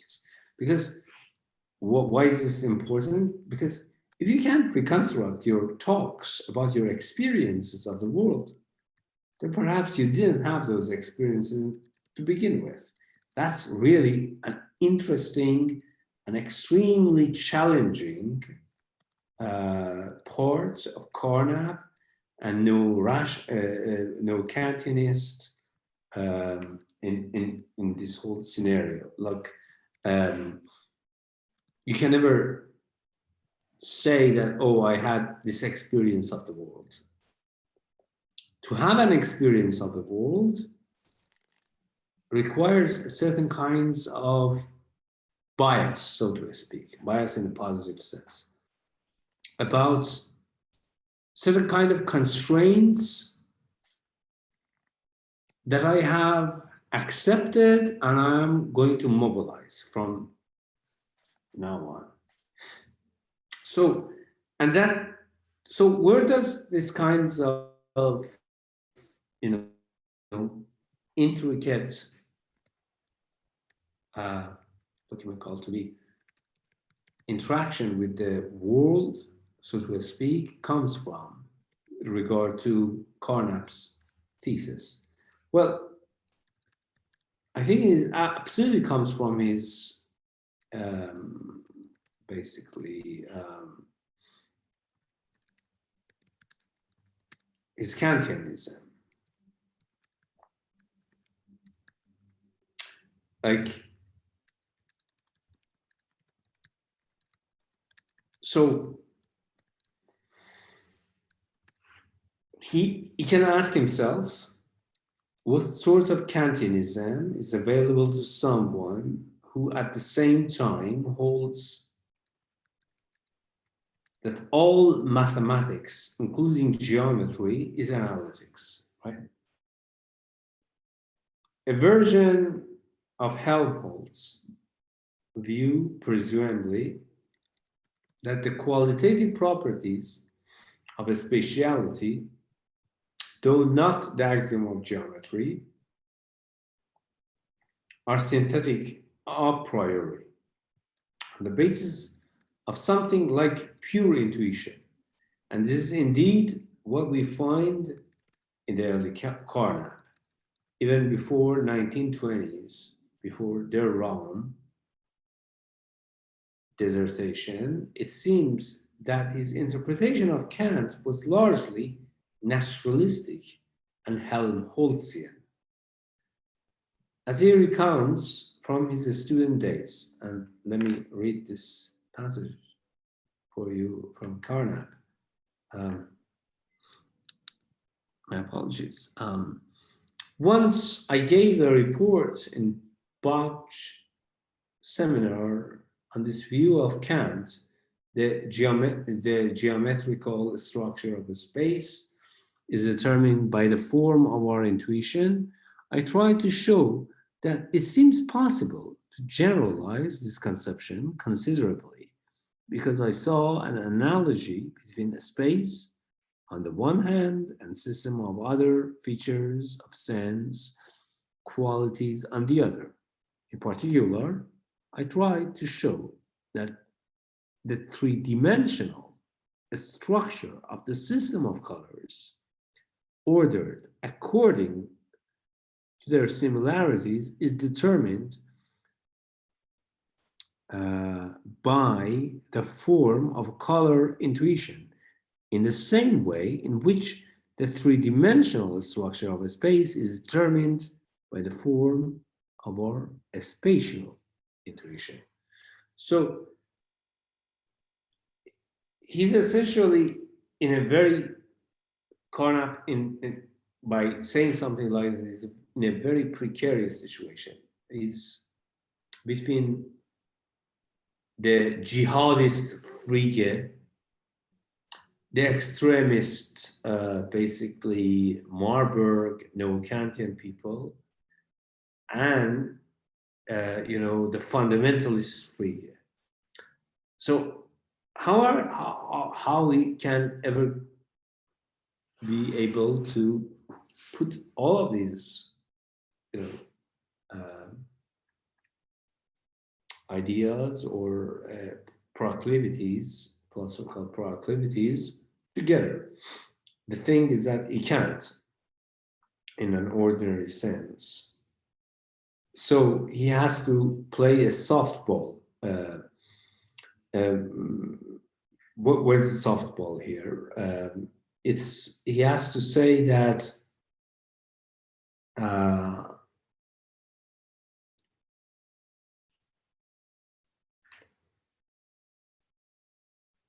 that the object is not an entity of reality, right? So with that, he kind of get rid of the whole realist, materialist kinds of people. He would say that the object is nothing but the function of thought, the function of the concept. Concept, functional. Dear Reza, sorry to interrupt.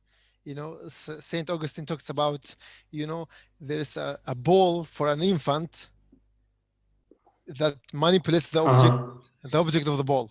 He talks about ostension. The whole concept of ostension comes from Saint Augustine. He says, for example, the infant is a pre-verbal agent.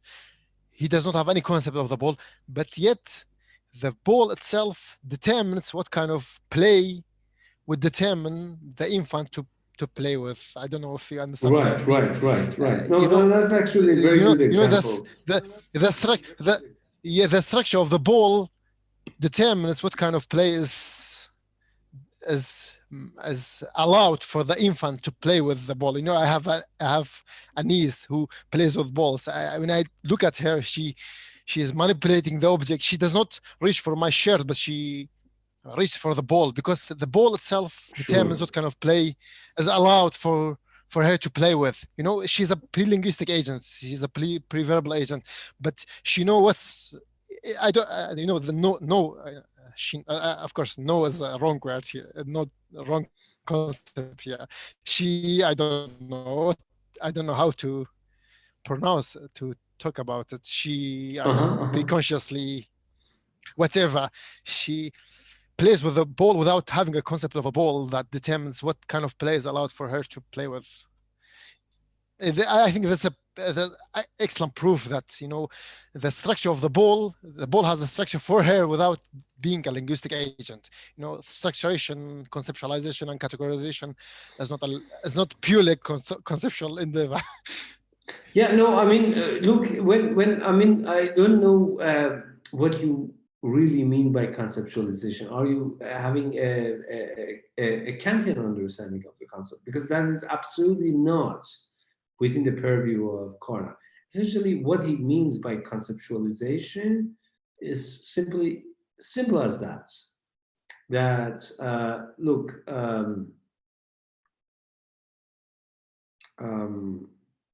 I'm actually going to read Carnap's here to clarify this point. The differences among the three, but by the three he means categories of synthetic faculty of the intellect, basically general science of abstract entities such as magnitudes, as developed by, you know, Hermann Grossman, and Russellian Phrygian idea of pure logicism, right? That every sort of this mathematical stuff can be described and defined by way of logical entities. It says this difference among the three can be made clearer if we look, example, at the different meanings of the straight line. Abstract geometry means by a straight line an ordered continuous series, i.e. a pure system of relations whose elements are completely indeterminate. If, on the other hand, we take the basic configurations of a spatial intuition, the point of ideal space as the elements, then abstract space becomes pure space. A straight line is now a spatial curve with certain attributes, not one observed in nature, but the straight line that Euclid, or better, ordinary projective geometry speaks of. Physical geometry, finally, treats of spatial relations in nature. By a straight line, it means a certain line, i.e. one-dimensional manifold of physical space, more specifically a bodily space, which is never actually precisely given in nature, but can be defined asymptotically by conditions of increasingly precise approximations. So yeah, essentially, Carnap doesn't want to fall in those kinds of, trap holes. He tries to still maintain a certain kind of idea that, basically the stuff that we are talking about, the world, we can still work with them, like geometrical ideas, like, for example, you and me having a certain kind of distance from one another on a, what you might call to be on a geodesic line, on a curvature, so on and so forth. He just doesn't want to work it. He simply tries to do something else. He tries to remind us that all such notions, all such claims are predicated on the kinds of ideas and assumptions we have about what it means to live in a nature, in a reality. He's so interesting because to me he sounds exactly like an algebraist, and I mean I know that there's obviously like an underlying similarity with the analytic. Yes, yes. No, but specifically an algebraist, like the way he talks about closure and then constructing spaces of similarity and difference, and then you also have the intersubjective element, because if you have two vector spaces, like if two agents from their own orientation construct these two closed spaces, there always exists a translation. It's called the Procrustean method to translate between the two. So it seems like he's doing just algebra, like in a very pure sense.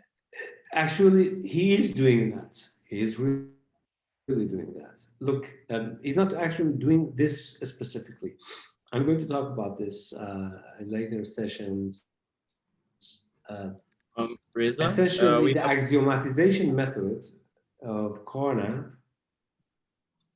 is entirely couched in terms of what, in contemporary terms, we say synthetic geometry. Is that similar to like a geometric algebra?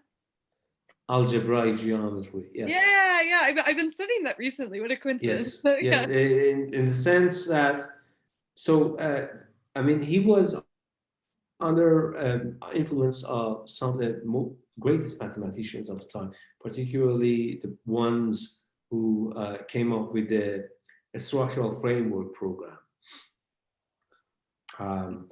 And his idea was that, basically I can turn this. So essentially, why is that, first of all, why is that he's actually going with geometry, right? Isn't he a goddamn student of Frege? Why does he need to go with geometry?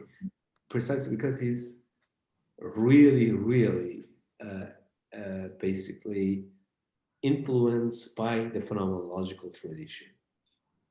Husserl, Hugo Dingel, Hans Weininger, so on and so forth. So he's in this new game now. And within this game, the idea of geometry is purely phenomenological. Because there is a caveat here. Look, if he tries to do geometry in the sense of, I don't know, early 19th century geometry, then he's not talking about the object of experience being analyzable with regard to, elementary experiences. Essentially, what I'm trying to say that he is in a very precarious situation with regard to the question of geometry as a constitution system, just like Euclid. Euclid is a good example. Why is he in a precarious situation? So he wants to attack or somehow override two prevalent dogmas of his time. One, that a logical system is sufficient to make the objects of experience, such as that, for example, my acquaintance with certain kind of logical connections about the furniture of the world can make the world. He thinks that it's just like the pinnacle of trivial idealist tradition. He also does not want to end up in certain kinds of bullshit pragmatist situation, such that, every time that I'm talking about certain kinds of lines and certain kinds of relations between such and such phenomena, I can simply use some sort of geometrical concept loosely. So it wants to avert both of these situations, and hence the situation is becoming even more intricate in the sense that he wants to be at the same, I mean, maybe not want, but nevertheless he will end up in a situation where he can talk about the furniture of the world, but then he cannot talk about the furniture of the world without the certain kind of logical structures that require to distinguish, tag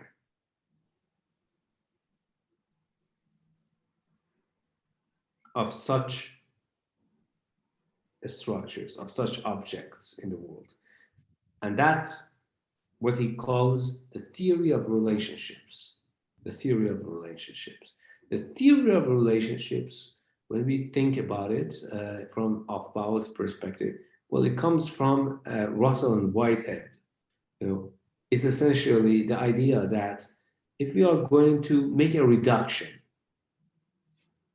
of certain kinds of phenomena, A to B to C.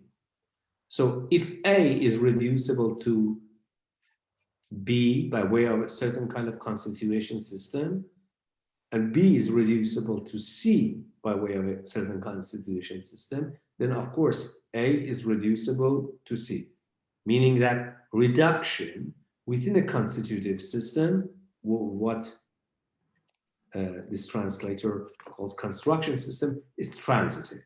The transitivity of reduction is primordial. This allows us to think about certain kinds of problems that can always be translated to other kinds of problems. And the very fact that there is a translatability between problems of type A to problems to type B to problems to type C means that most probably, from Carnap's point of view, every time that we are talking about certain kinds of objects, whether of the logical nature or of sensory nature, right? Such objects can be understood in terms of constitutive systems and constitutive definitions, in the sense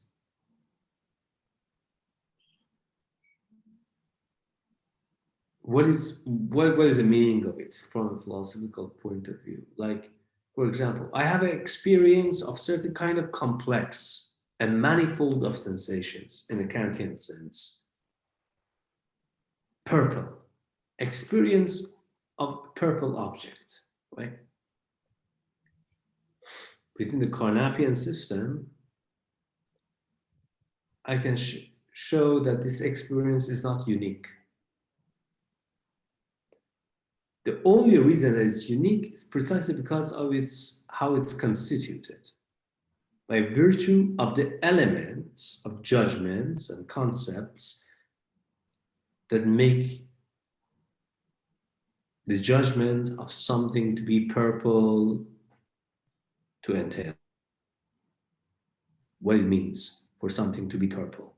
So that's the most important thing here. And Carnap tries essentially to do this at this time, for the time being, to show that everything that we are talking about can be actually reverse engineered in terms of more elementary assertions. Assertions which are no longer made in the realm of natural language, but assertions that are actually made in the organon of logic. They are logically constructible. And hence, they can be reproduced. And do you know what is the consequence of such worldview? Like, if all experience, so essentially he's trying to do something that Kant wanted to do, but Kant wasn't capable of doing that. He's trying to do something so simple, saying that there is no experience at all if it cannot be reconstructed logically. Do you know what the consequence of such claim means, entails?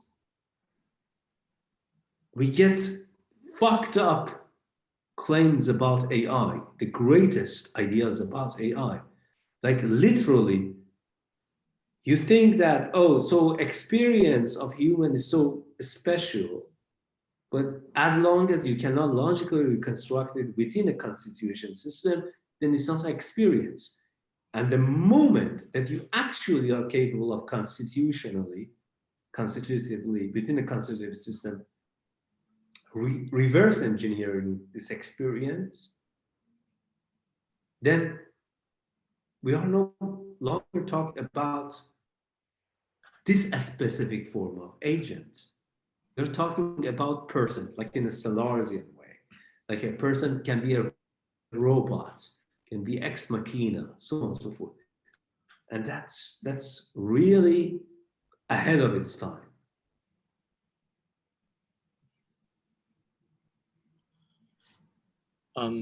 Reza, I think we have a question from Andy Yes. as well. Andy, are you there? Yeah. Thanks. I was thinking about this before that discussion, but it might relate. So in the Friedman piece that we read, the Cambridge Companion, he uses, he talked about Carnap's use of the word holism to describe the way that his approach, and that's a term derived from gestalt psychology. And I was curious about having any relationship to you're placing emphasis on, earlier you placed emphasis on like constraint in his work. I think. Yes. Yeah. Right. I mean, are you asking me that? So obviously, so this is something that, I mean, because of the introductions of all the students and all the tangential talks, we lost a little bit of time. I wanted to talk about basically four backgrounds from which we can think about Aufbau, like four trajectories that led to the writing of Aufbau. One, of course, is Frege, you know, the idea that logic is the base of scientific reconstruction. Like a philosophy that is now, according to Vienna Circle, a philosophy that now is armed with logic is a revolutionary philosophy. Why? Precisely because it can be reconstructed. And hence, according to Husserl, it regained a special status. It becomes science par excellence because it's reconstructible, right? If philosophy can be logically reconstructed, then it has the same status, the fundamental status of science, right? And then it renders philosophy as the organon of all exact sciences. So number one. Number two,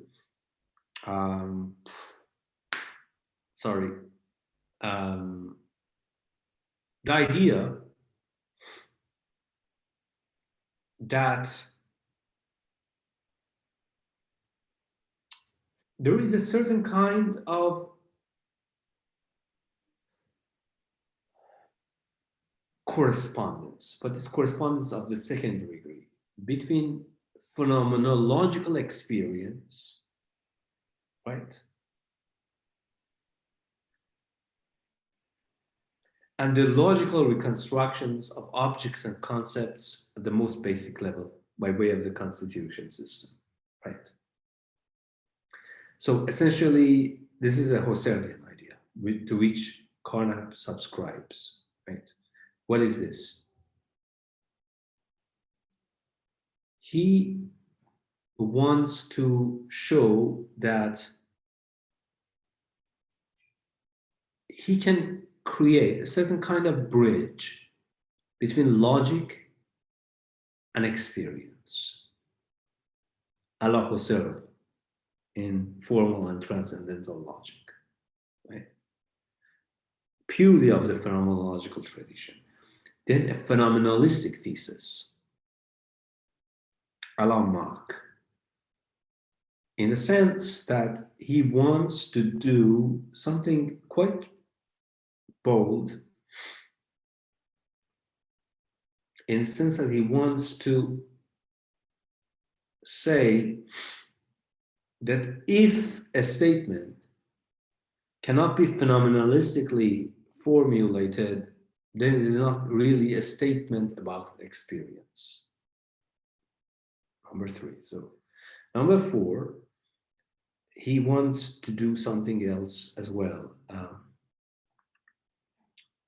this is Poincaré influence. So I'm merely trying to tell you that the kind of question that you are asking requires replying to a manifold influences of Carnap for writing this book. Phenomenalistic,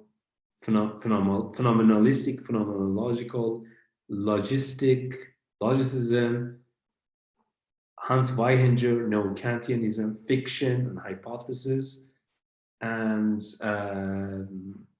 ultimately Poincaré Dingler idea that essentially, look, as I mentioned, one of the greatest things about this book is that it's essentially a book about enlightenment. How so? It tries to ask us this question: how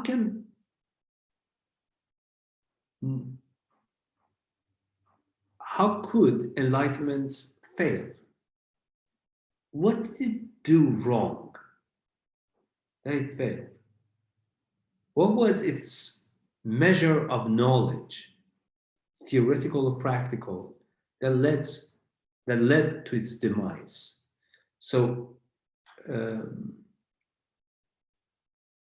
basically, Carnap tries to do something here by saying that, look,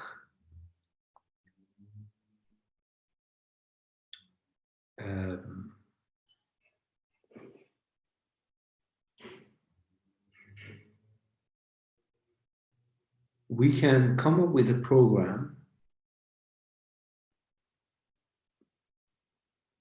We can come up with a program that commensurate theoretical knowledge, theoretical scientific knowledge as a primary core of enlightenment with what it lacked, namely practical knowledge, such that every sort of action, every sort of doing, every sort of thought, belief can be traced back to one single system of thought.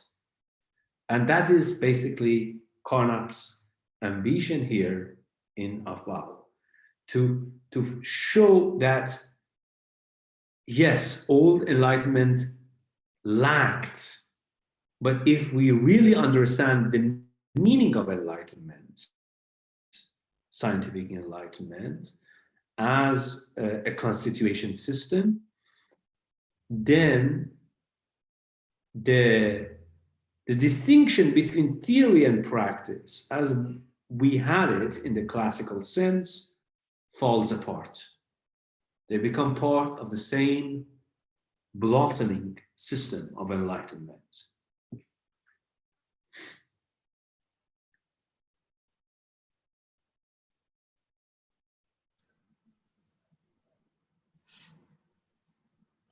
Thank you, Reza. I guess we are going a bit over time, so I just wanted to give an announcement real quick.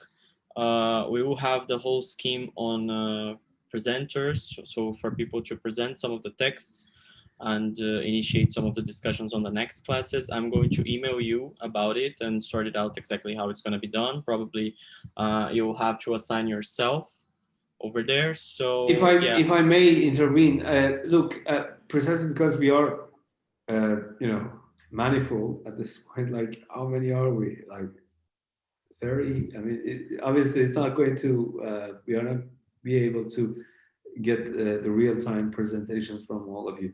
I think that regardless of that, we are going for the voluntary people. Like, if you want to present, one person can present each session. Then if you can't, then record your video, send it to me. I will read, I will listen to it, I will look at it. Then of course we will have a feedback and I will talk about this.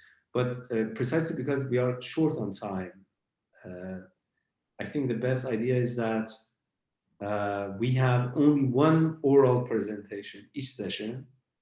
Yeah. But we need 3 presentations actually, according to the number of people who are participating. So the other 2, in their own time frame, if you can please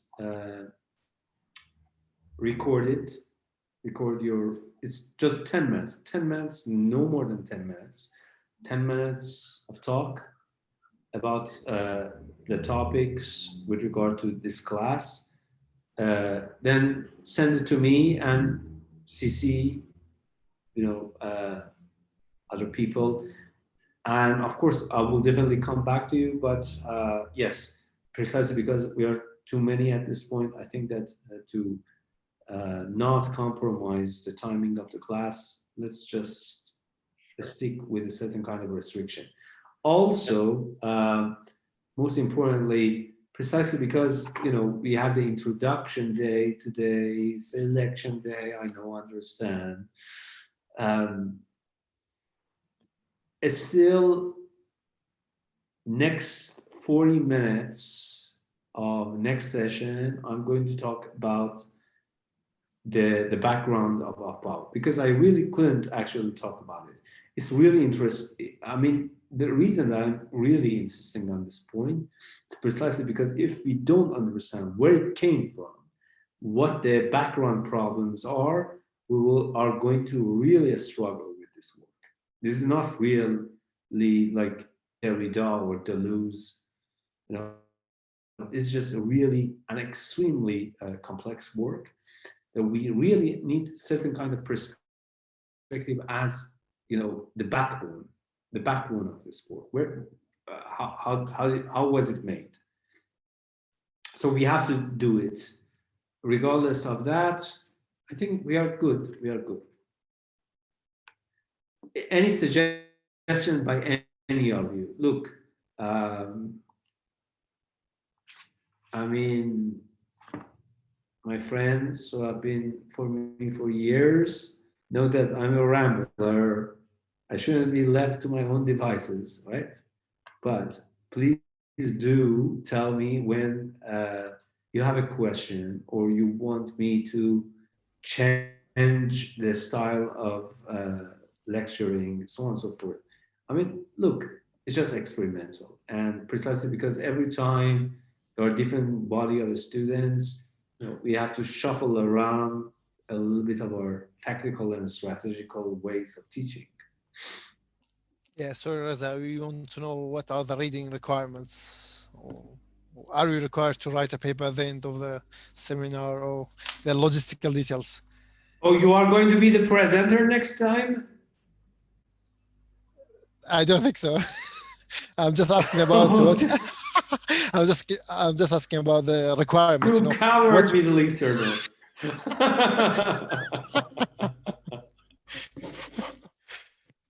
I'm just asking about the requirements. What are the readings? No, I think this is the thing. Okay, next session. So this session was the introduction from page 1 to 15. So next session, read the next page brackets for Aufbau, plus the first 10 pages of Richardson's book on Aufbau. For a reason, I actually picked this word precisely because it's very, very thorough, critical, but also sympathetic. You know, it's the best of all possible world.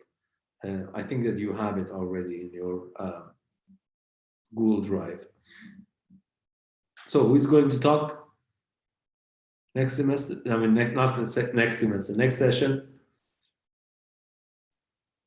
Sophie? Lauren?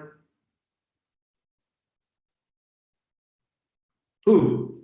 Well, someone should say, I'm going to work on it. Okay, I'll try my best. I'll... Look, this is why Middle Eastern are the greatest people. They always sacrifice themselves for the greatest good of the humanity. Okay, I'll be with the presenter next time. Good, great, super, fantastic. Keeping time frame for like presentations, we have around 10 minutes. 10 minutes, 10 minutes, yes, 10 minutes. I'll be very let's be very, very brief, because you see, I mean, look how many pages we have to read. I mean, it's just like huge. So we have to kind of save time a little bit. Cool. So the presentation was exactly about the exact topic. I want to talk about, for example, Carnap's relation to, for example, eliminative materialism. I have an idea about how can I... No, you can't do that. No, you can't do that. Really? I mean, are you trying to jump the gun all of a sudden? No, you're going to talk about the idea of constitutive definition of constitutive system and its relation with the Carnap's overall project. So I'll back out of it. Anyone else? No, you are going to do it. You can't be a typical Middle Easterner. I actually tried to give you a peace proposal, but now I heard about all the peace constraint. I'm not going to be part of this program. No, you can't. I don't allow you. Okay. I'll try my best. Okay, my friends, my apologies that I couldn't be able to teach because we have the introduction. Of course, this is a very special day. I hope to see you next week. Okay, sorry, who I'm supposed to contact with in terms of the next subject? Me. You guys will have the shared folders with everything and the syllabus and so on. Okay, understood. Yeah, thank you. Anytime. Bye. Love you, everyone. Take care of yourselves. Later. And ciao, ciao. Bye-bye.